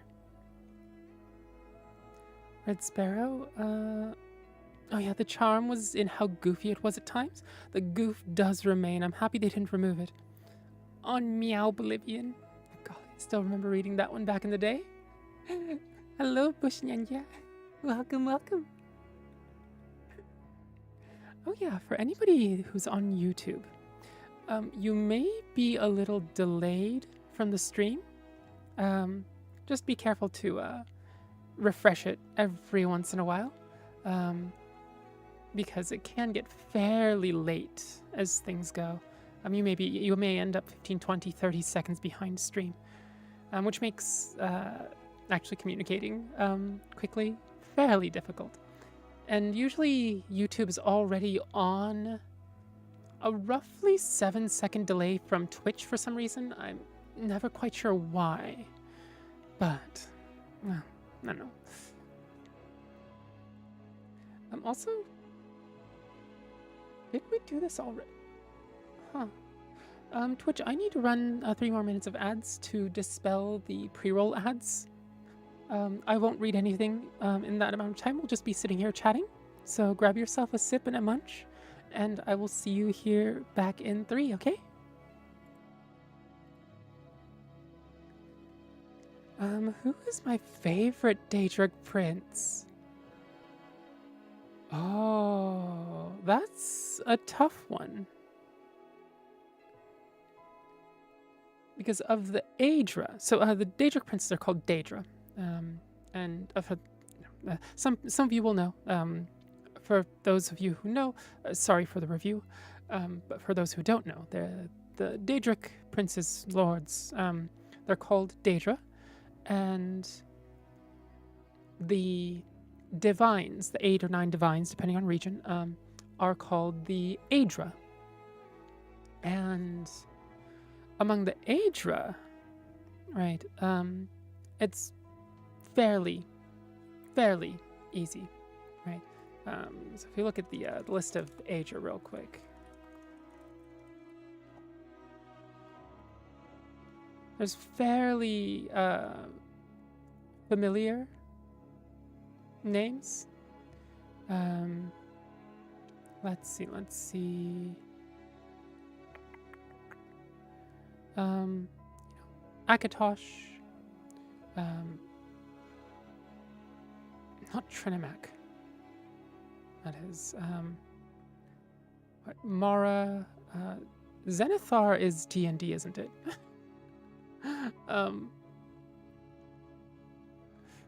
Oh, let's see.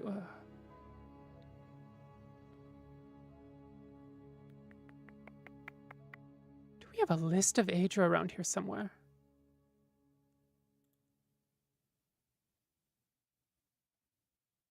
Right, there we go. Akatosh, Arcade, Debella, Julianos, Kinnereth, Mara, Stendar, Talos, and Zenithar. And depending on whether you are, well, supervised by the Aldmeri Dominion or not, you may treat Talos as a divine or as a pretender. And then various other deities are within, depending on man or mer. Mer are called the elves, right? Some of the gods get a little weird. They may have different names. They may just be replaced outright. But generally the pantheon, the 9 divines that most people are familiar with in Elder Scrolls is the 9 that I mentioned. And so Mara is the goddess of love and compassion, but that tends to skew a little more towards like a marriage and familial, that sort of thing. Debella is the goddess of beauty and love, and it feels like her teachings are a little more like completely disregarding things of a more sexual nature, right? She seems much more spread joy as you can and happiness as you can sort of teachings. So yeah, Debella would be the easy choice for Aedra, but Daedric princes, that becomes a little harder because I'm looking at it from the perspective of who would I follow, right? Who would I worship if I were to worship a Daedric prince? Azura may be the one I go with. Let's see. Oh, let's look at a list of the Daedra, shall we?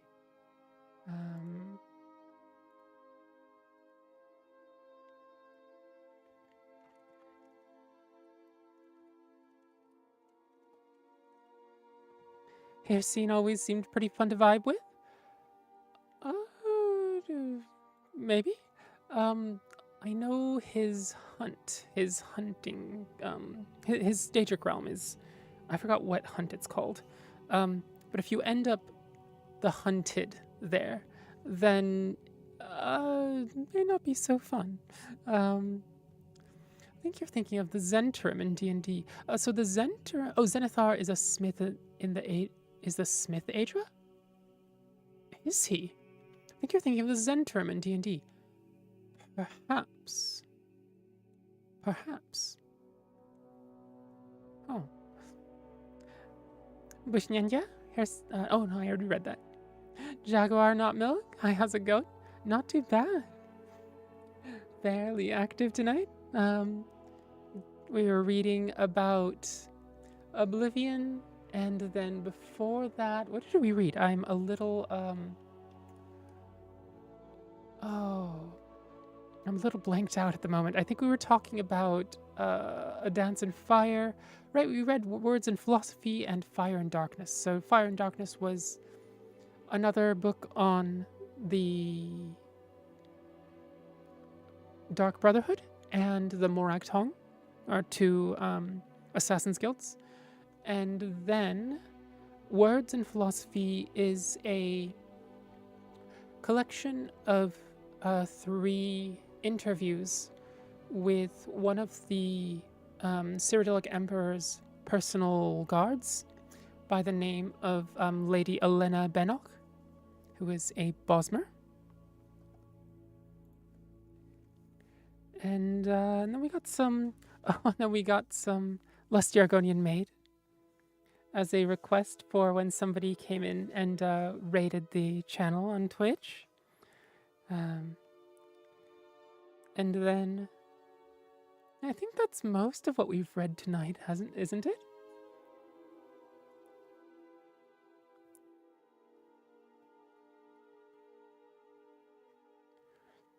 Wait, Hercene sends his folks into his realm to be hunted? Oh golly. If memory serves, there are hunters and the hunted as well. I don't remember how he decides between the two.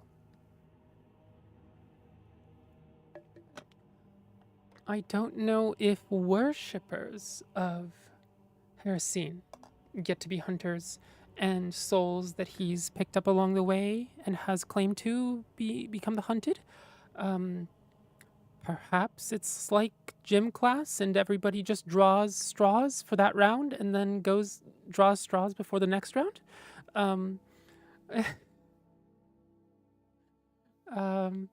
So yeah. Red Sparrow Zero is a good one. I think I'd be down to fight undead with Meridia. That's true too. She's a little more demanding than I would be comfortable with. Very much boss energy. Boss parentheses derogatory. Cramptonator? What is Azura the prince of? Azura is the prince of dawn and dusk. The mother soul, moon shadow, mother of the rose, queen of the night sky, the twilight queen, the rim of all holes. That's the cosmic severer. Yeah, I think those are her titles. Very much, let's see, mystery and magic, fate and prophecy, vanity and egotism. So she does have a vanity streak about her. The Dunmer, you know the elves with the sort of this ashen gray skin and bright, like ruby red eyes. They used to be called the Chimer, who were much more like the Altmer, until they pissed her off. And she felt it as a race-wide betrayal. And yeah, made them very much look like the ashen landscape that they inhabited. I forgot what the red eyes... what's the word? Stand for? Anyway.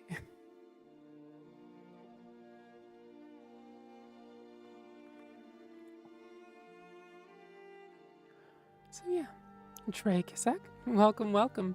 P? Just P? Red Sparrow, ooh, Azura's Box is a great story. It is. Shall we do that next? I know I've read it here on stream before. Do we have Azura's Box? Let me find it real quick.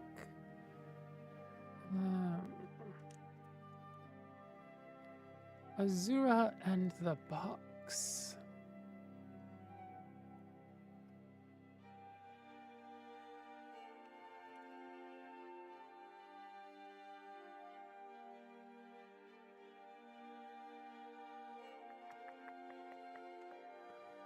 Go.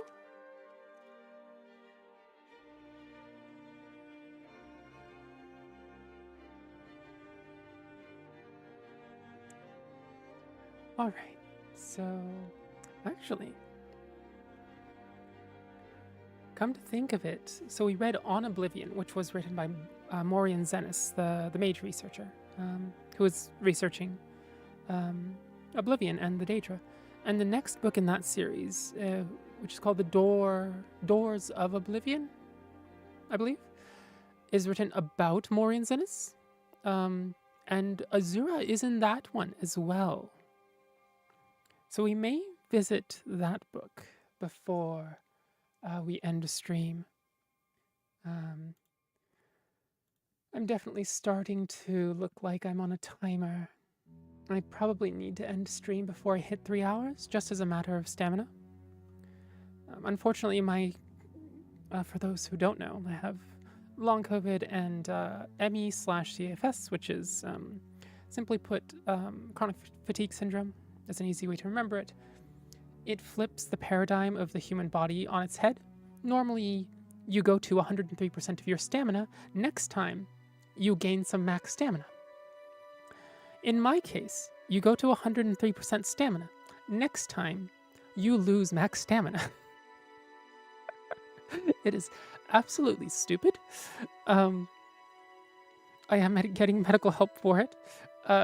Part of the medical help is literally figuring out how to not exceed my stamina cap.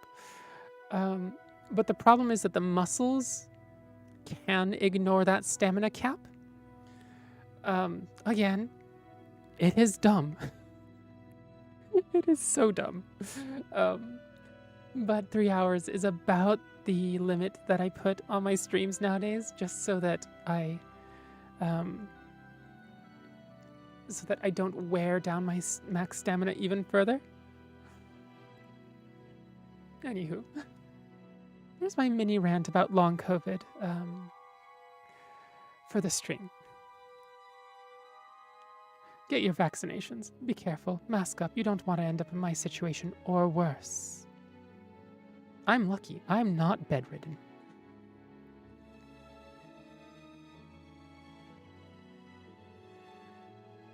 And unfortunately, I don't have an assistant in this library, so if I were bedridden, I wouldn't be able to read my books.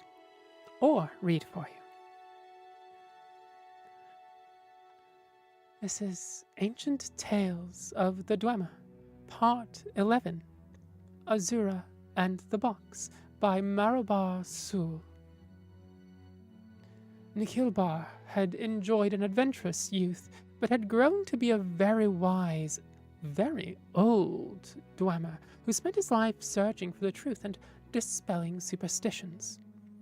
He invented much and created many theorems and logic structures that bore his name, but much of the world still puzzled him, and nothing was a greater enigma to him than the nature of the Aedra and the Daedra. Over the course of his research, he came to the conclusion that many of the gods were entirely fabricated by man and mer. Nothing, however, was a greater question to Nikhilbar than the limits of divine power. Were the greater beings the masters of the entire world, or did the humbler creatures have the strength to forge their own destinies? As Nikhilbar found himself nearing the end of his life, he felt he must understand this last basic truth. Among the sage's acquaintances was a holy Chimer priest named Athenic. Chimer, I just mentioned them, the pre-Dhamma. When the priest was visiting Bathalag Zaturam, Nikhilbar told him that what he intended to do to find the nature of divine power. Athenic was terrified and pleaded with his friend not to break this great mystery, but Nikhilbar was resolute. Finally, the priest agreed to assist out of love for his friend, though he feared the results of this blasphemy. Athenic summoned Azura. After the usual rituals by which the priest declared his faith in her powers, and Azura agreed to do no harm to him, Nikhilbar and a dozen of his students entered the summoning chamber, carrying with them a box. As we see you in our land, Azura, you are the goddess of the dusk and dawn and all the mysteries therein, said Nikhilbar, trying to appear as kindly and obsequious as he could. It is said that your knowledge is absolute. So it is, smiled Adadra. You would know, for example, what is in this wooden box, said Nikhilbar. Azura turned to Athenic, her brow furrowed. The priest was quick to explain. Goddess, this Dwemer is a very wise and respected man. Believe me, please, the intention is not to mock your greatness, but to demonstrate it to this scientist and to the rest of his skeptical race. I've tried to explain your power to him, but his philosophy is such that he must see it demonstrated. If I am to demonstrate my might in a way to bring the Dwemer race to understanding, it might have been a more impressive feat you would have me do, growled Azura, turning to look Nikhilbar in the eyes. There's a red-petaled flower in the box. Nikhilbar did not smile or frown. He simply opened the box and revealed that to all that it was empty. When the students turned to look to Azura, she was gone. Only Athenic, who had seen the goddess's expression before she vanished, and he could not Only Athenic had seen the goddess's expression before she vanished, and he could not speak, he was trembling so. A curse had fallen, he knew that truly, but even crueler was the knowledge of divine power that had been demonstrated. Nikhilbar also looked pale, uncertain on his feet, but his face shone with not fear but bliss. The smile of a Dwemer finding evidence for a truth only suspected. 2 of his students supported him, and 2 more supported the priest as they left the chamber. I have studied very much over the years, performed countless experiments, taught myself 1,000 languages, and yet the skill that has taught me the final truth is the one that I learned when I was but a poor young man, trying only to have enough gold to eat, whispered the sage.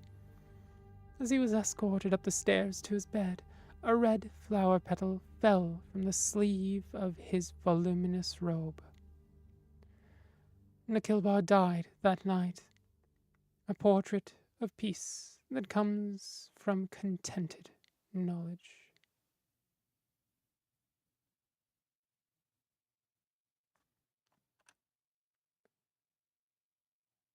And that was Azura and the box.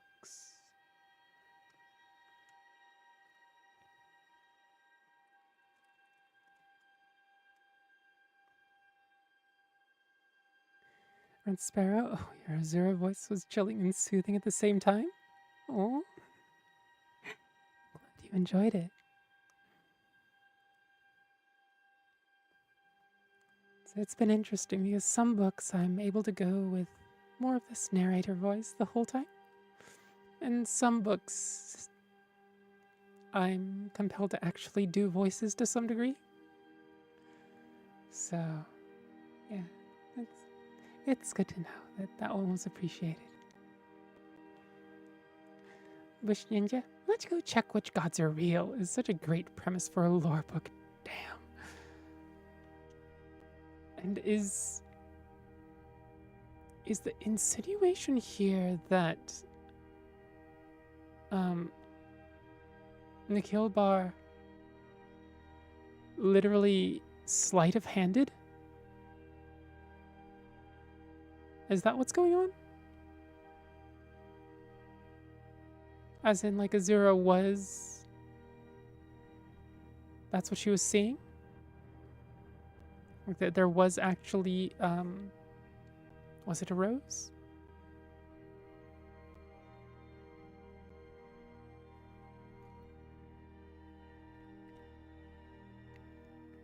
Red flower petal. So just a red... Was it a red flower? Red petaled flower. Oh, yeah, that's all it said. But yeah, does he just sleight of hand a Daedric prince?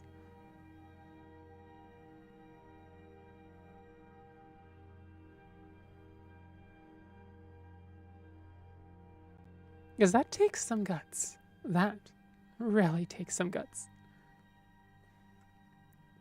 Yoink. So I would put the hat and the hair on a timer if I could. But I can't. I'm not skilled enough at that yet. He slipped the flower. He totally slipped the flower out of the box to prove her wrong, but she actually did see the flower. Yeah. My guess is there was a trap door in the box or something that he took the flower out of, but I don't know. Yeah, it's... Like, it seems like it was some sort of sleight of hand.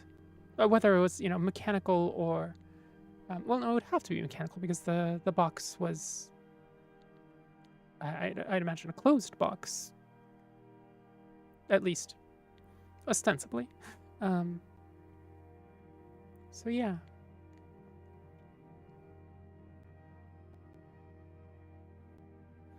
Kind of wondering because among the sage's acquaintances was a holy Chimer priest named Athemic.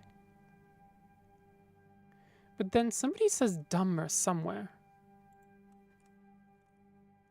Nope. Dunmer.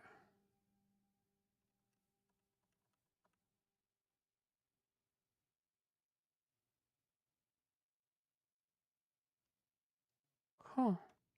Wait, does she not say Was it Dwemer? I thought I saw the word Dummer, but I must have misread Dwemer.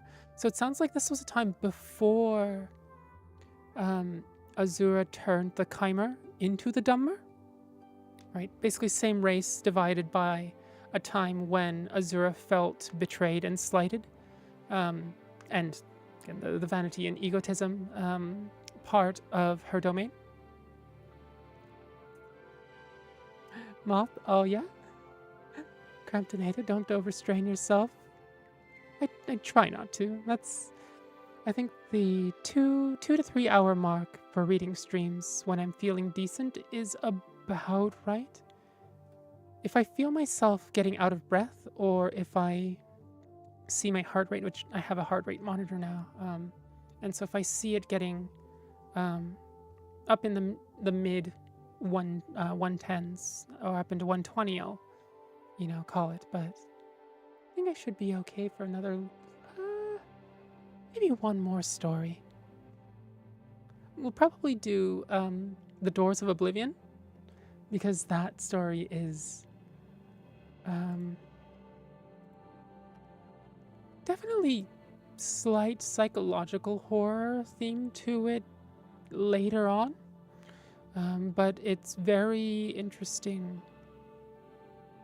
because it not only talks about the Daedric realms, it describes some of them, or what it feels like to be in them as a mortal.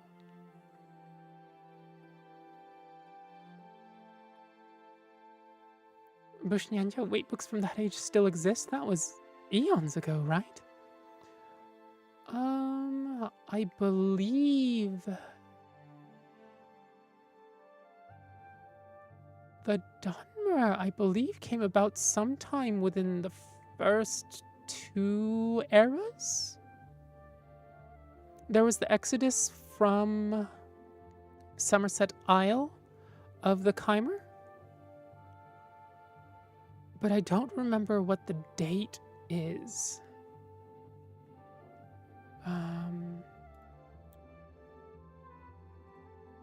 Let's see. Let's put that there. Azura. I wonder if there's anything under Azura. Hmm.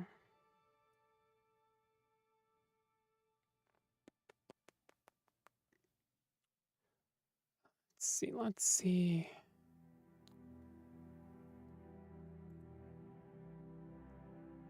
Is there... Can't seem to find anything from a quick glance. Yeah, if you can get... I just realized Azura is actually depicted completely topless in Daggerfall. Huh. She's actually gotten more modest. And by modest, I mean she generally wears a very stark, what would they be called? Almost a toga-like garment. No. Oh, Morrowind is also topless, or is it?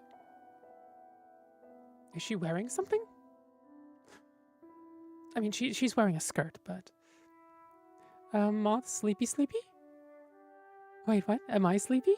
No, not quite yet. Only woke up. Gods. 8 hours ago? I slept 14 hours last night.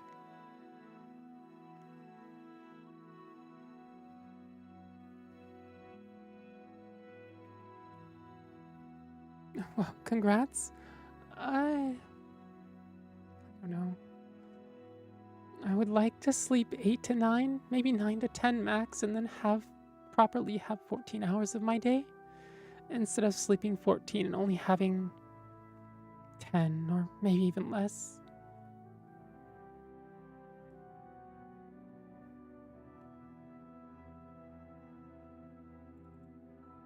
There's the doors of oblivion. Oh yeah, if you're on the YouTube side, click the little likey button, sub if you'd like. It all helps, because the algorithm, unfortunately... Stortyod! Hello! Welcome! Thank you for the raid! Thank you! Let's give them a shout out. Stortyod! Oh. Shout out. There we go. Hi, Panini. Welcome. Verso, what are you doing to me? Well, you may be feeling the effects of the charm. I bear no responsibility for it, I swear. It's the books.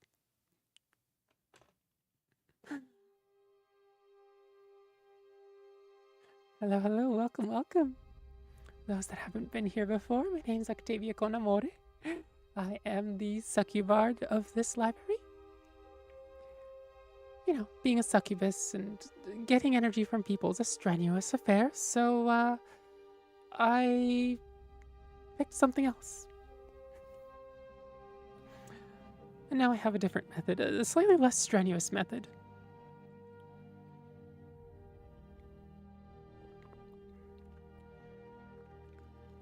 Little Foxy, thank you for the follow. Welcome to the Succubard's library. Hope you find it cozy here. Vanini, that's what Verso has been saying. How was stream, Stoatiot? Am I saying that right? Stoatiot? Girl, your stream has been popping off. I've been lurking? Wait, has it? I generally don't look at the numbers during the stream, so I just get the rate of comments. Although, yeah, people have been fairly active here. We are talking about the Aedra and Daedra and who we would worship. Well, who's your favorite is the question that I think Red Arrow posed at some point. And then I think it was Red Sparrow. Yeah.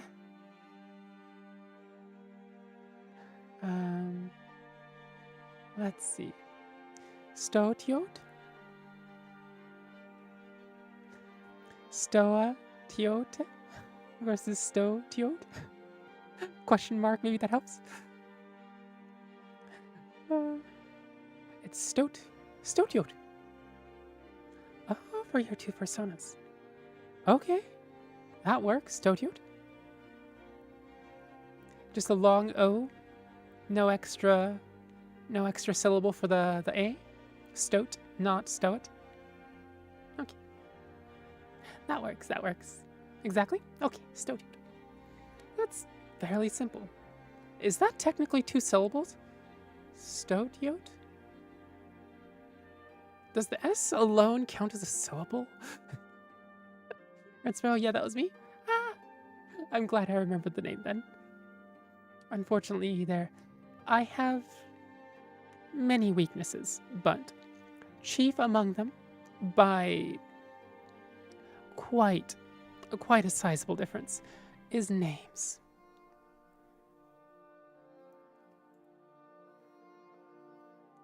So unfortunately, this is probably the last story that we'll do for the night.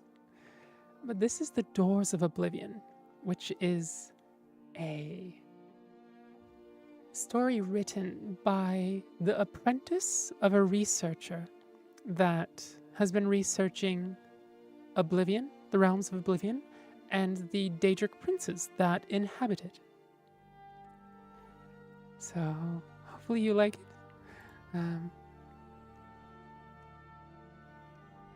And Morian Zenis is the researcher's name. And we read a book earlier called On Oblivion, which was written previous to this book's timeline by Morian Zenis himself. And that's where we got to the talk of the Daedric princes and Azura. And then we read a story called Azura and the Box. So yeah. Hopefully, actually I'm kind of wondering, have any of you started playing Oblivion recently, since the remaster? Bush Ninja, thought you said maze for a second instead of names, and I wasn't sure if I accidentally changed to a Minotaur stream. Yeah, definitely a Succubard, not a Minotaur. Well, yeah. 90% sure it's a Succubard. Or maybe I'm sure it's 90% Succubard. Not quite sure. I wonder if I could ask, does a Minotaur have ram horns? I'm really looking for some ram horns to yoink from somewhere.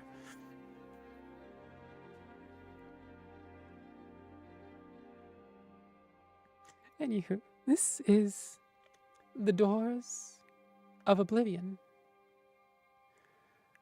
When thou enterest into oblivion, oblivion entereth into thee.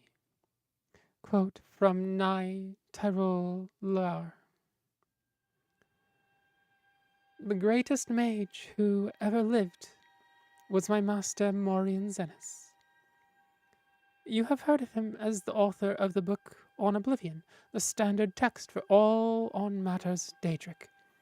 Despite many entreaties over the years, he refused to update his classic book with his new discoveries and theories, because he found that the more one delves into these realms, the less certain one is. He did not want conjecture, he wanted facts. For decades before and after the publication of On Oblivion, Zenis compiled a vast personal library on the subject of Oblivion, the home of the Daedra. He divided his time between this research and personal magical growth, on the assumption that should he succeed in finding a way into the dangerous world beyond and behind ours, he would need much power to wander its dark paths. 12 years before Zenis began the journey he had prepared his life to make, he hired me as his assistant. I possessed the 3 attributes he required for the position. I was young, eager to help without question. I could read any book once and memorize its contents. And, despite my youth, I was already a master of conjuration. Xenis, too, was a master of conjuration, indeed, a master at all the known and unknown schools. But he did not want to rely on his ability alone in the most perilous of his research. In an underground vault, he summoned Daedra to interview them on their native land, and for that he needed another conjurer to make certain they came, were bound, and were sent away again without incident. I will never forget that vault, not for its look, which was plain and unadorned, but for what you couldn't see. There were scents that lingered there, long after the summoned creatures had left. Flowers and sulfur, sex and decay, power and madness. They haunt me still to this day. Conjuration, for the layman unacquainted with its workings, connects the caster's mind with that of the summoned. It is a tenuous link, only meant to lure, hold, and dismiss. But in the hands of a master, it can be so much stronger. The Citrix and Dwemer can, in the Dwemer's case perhaps I should say, could, connect with the minds of others and converse miles apart, a skill that is sometimes called telepathy. Over the course of my employment, Xenis and I developed such a link between one another. It was accidental, a result of 2 powerful conjurers working closely together, but we decided that it would be invaluable should he succeed in traveling to Oblivion. Since the denizens of that land could be touched, even by the skills of an amateur conjurer, it was possible we could continue to communicate while he was there, so I could record his discoveries. The doors to Oblivion, to use Maureen Xenis' phrase, are not easily found. We exhausted many possibilities before we found one where we held the key. The Citrix of Artaeum have a place they call the Dreaming Cave, where it is said one can enter into the Daedric realms and return.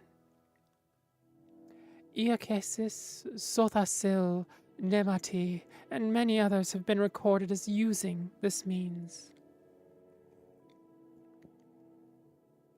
But despite many entreaties to the Order, we were denied its use.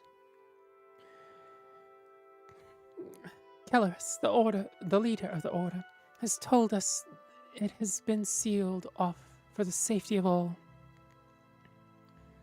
We had hopes of using the ruins of the Battle Spire to access Oblivion. The Weir Gate still stands, though the old proving grounds of the Imperial Battle Mages itself was shattered some years ago in Yaghartharn's time. That would be in the timeline of Elder Scrolls Arena and Elder Scrolls Daggerfall, if memory serves.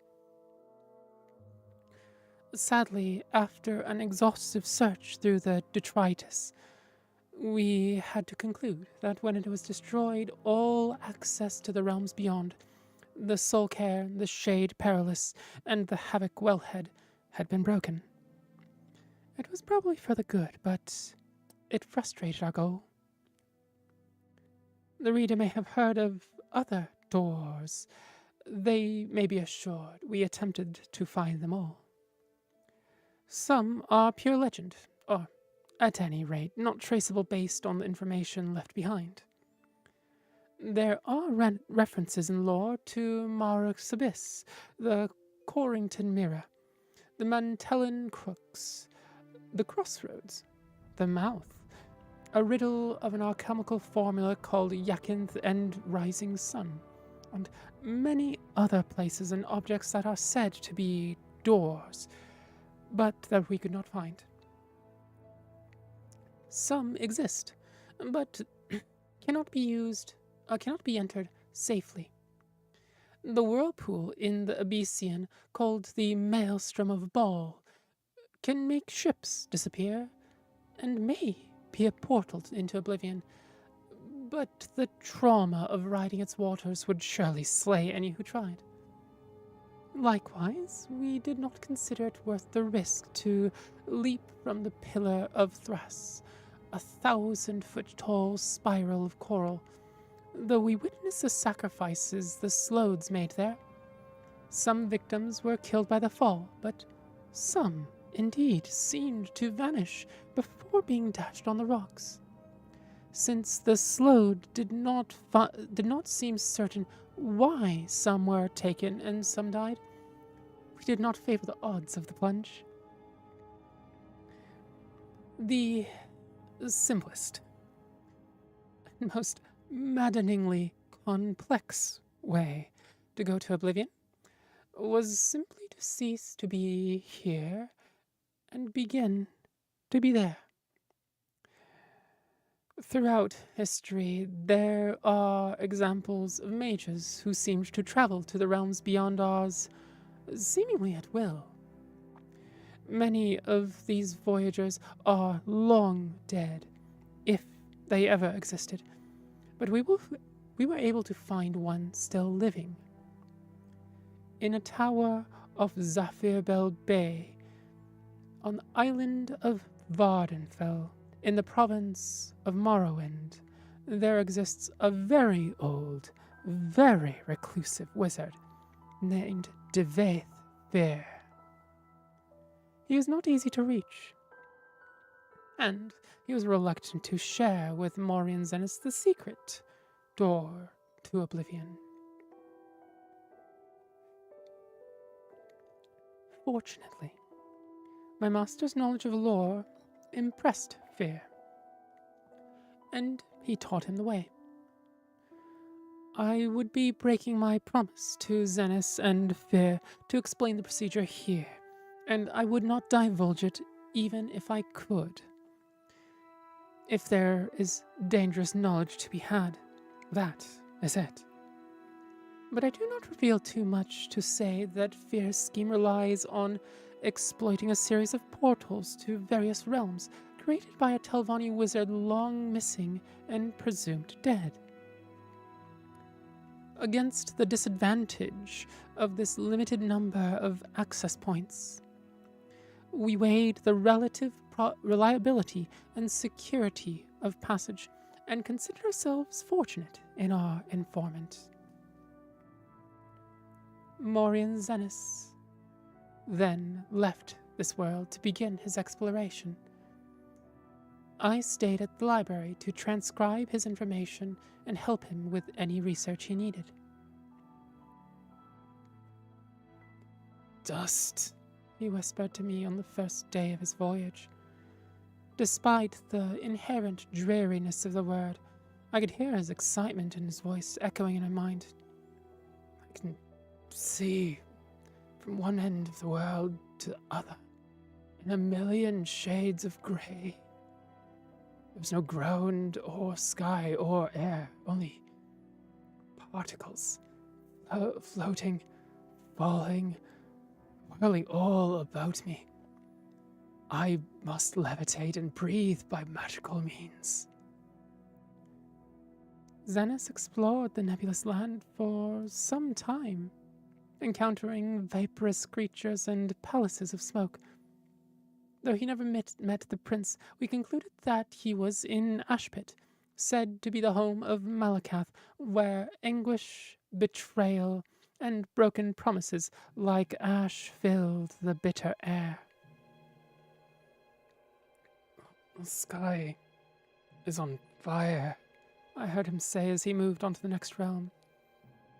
The ground is sludge, but traversable.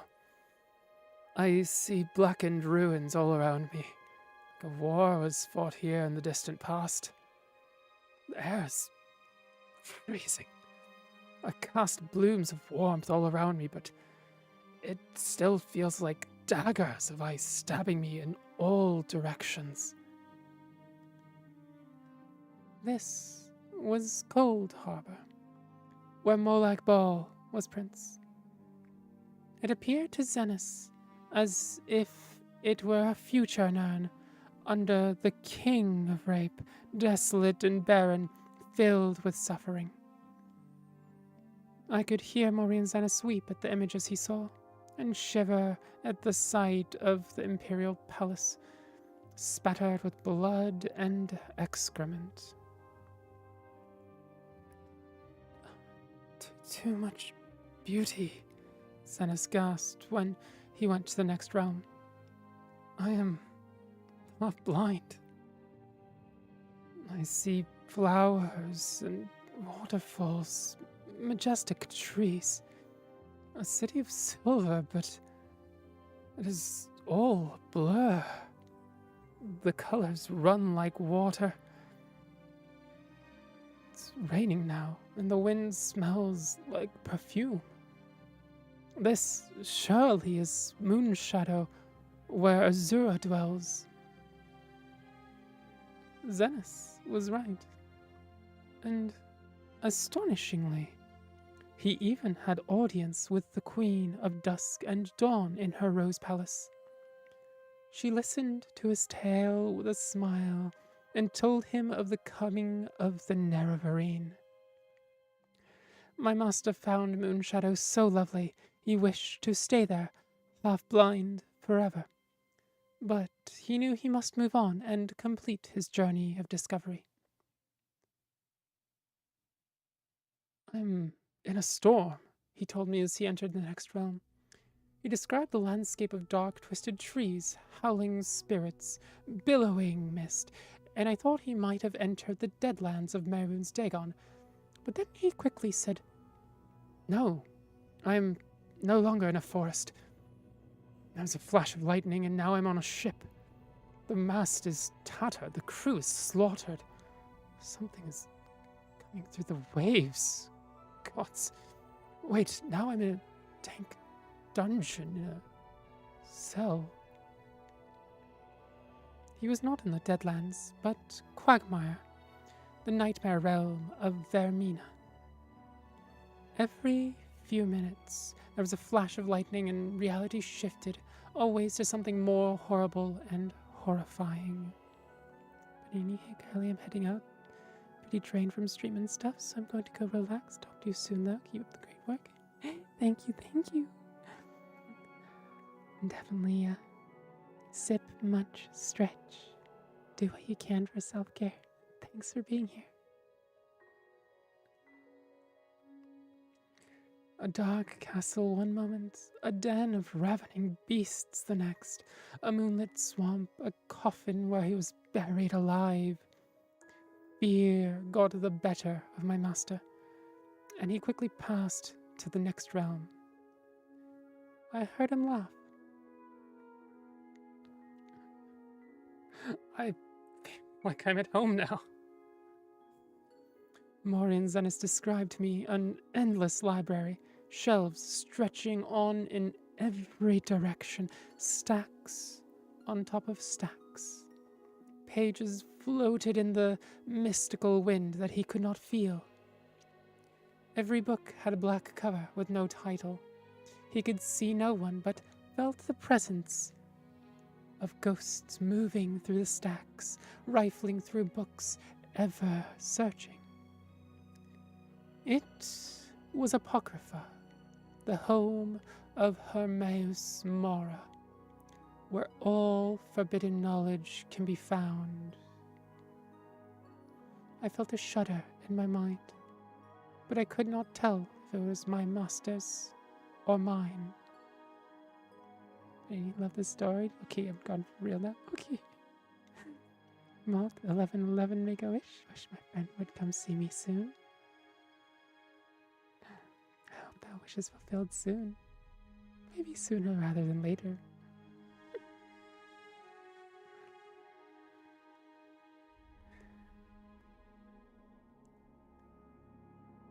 I felt a shudder in my mind, but I could not tell if it was my master's or mine.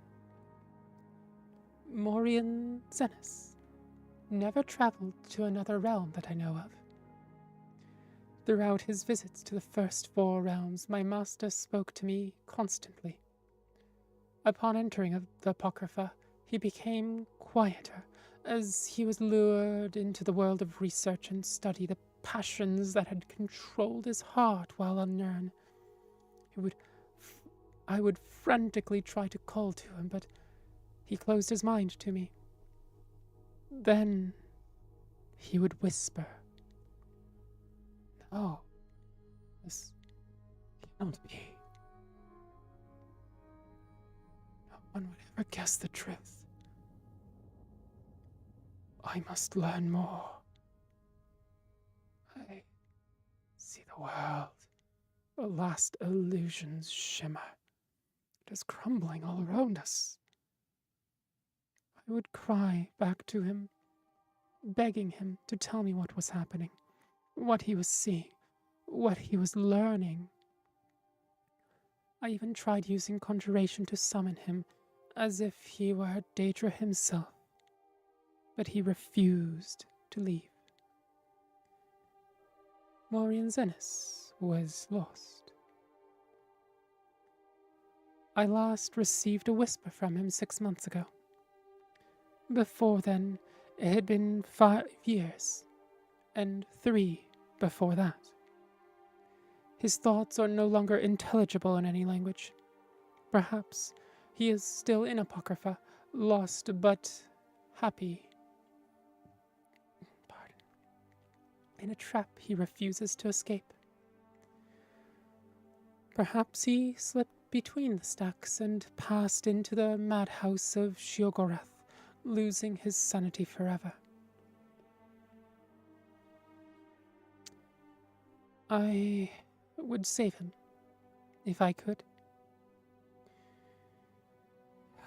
Would silence the whispers. If I could.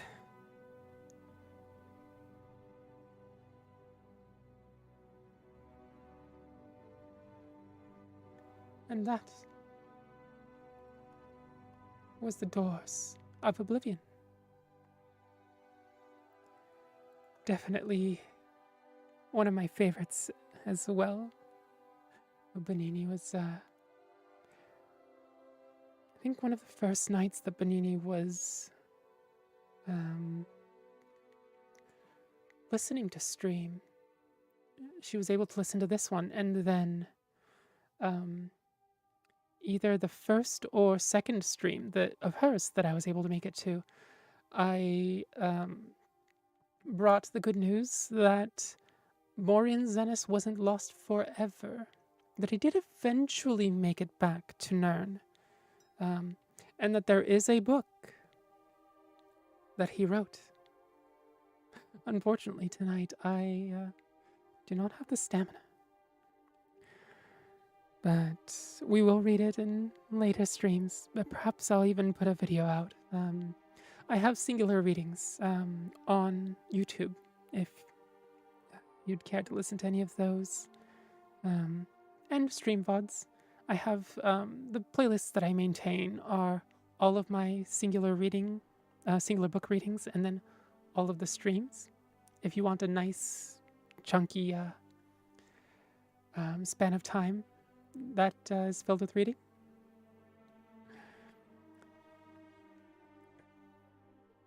Crime Potato next time.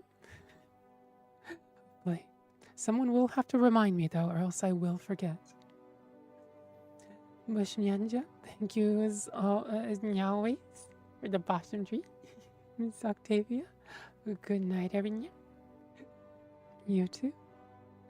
Good night and sweet dreams, and thank you for being here. And thank you to everybody else. Stodio, that was so good. I'm glad you liked it. Some of the books, that struck a really good balance between being lore heavy and being narratively compelling. Some books are a little drier.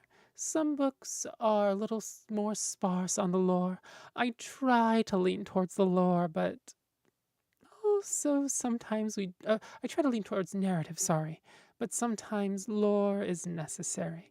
And also 30-minute rants about how wrong a certain book is on the history of Winterhold, or how the author is a Thalmor bootlicker, um, are also necessary.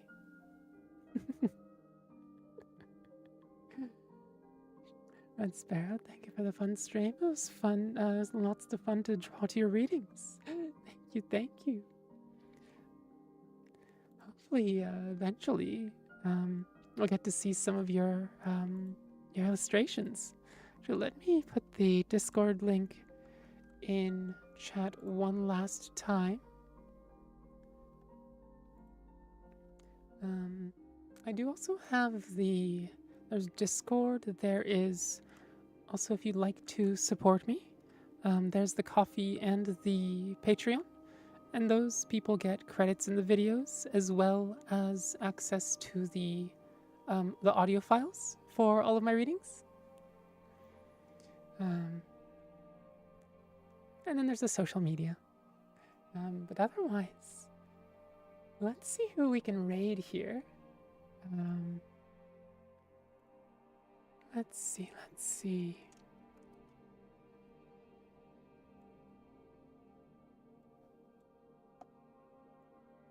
Who is on at this time of night? Oh.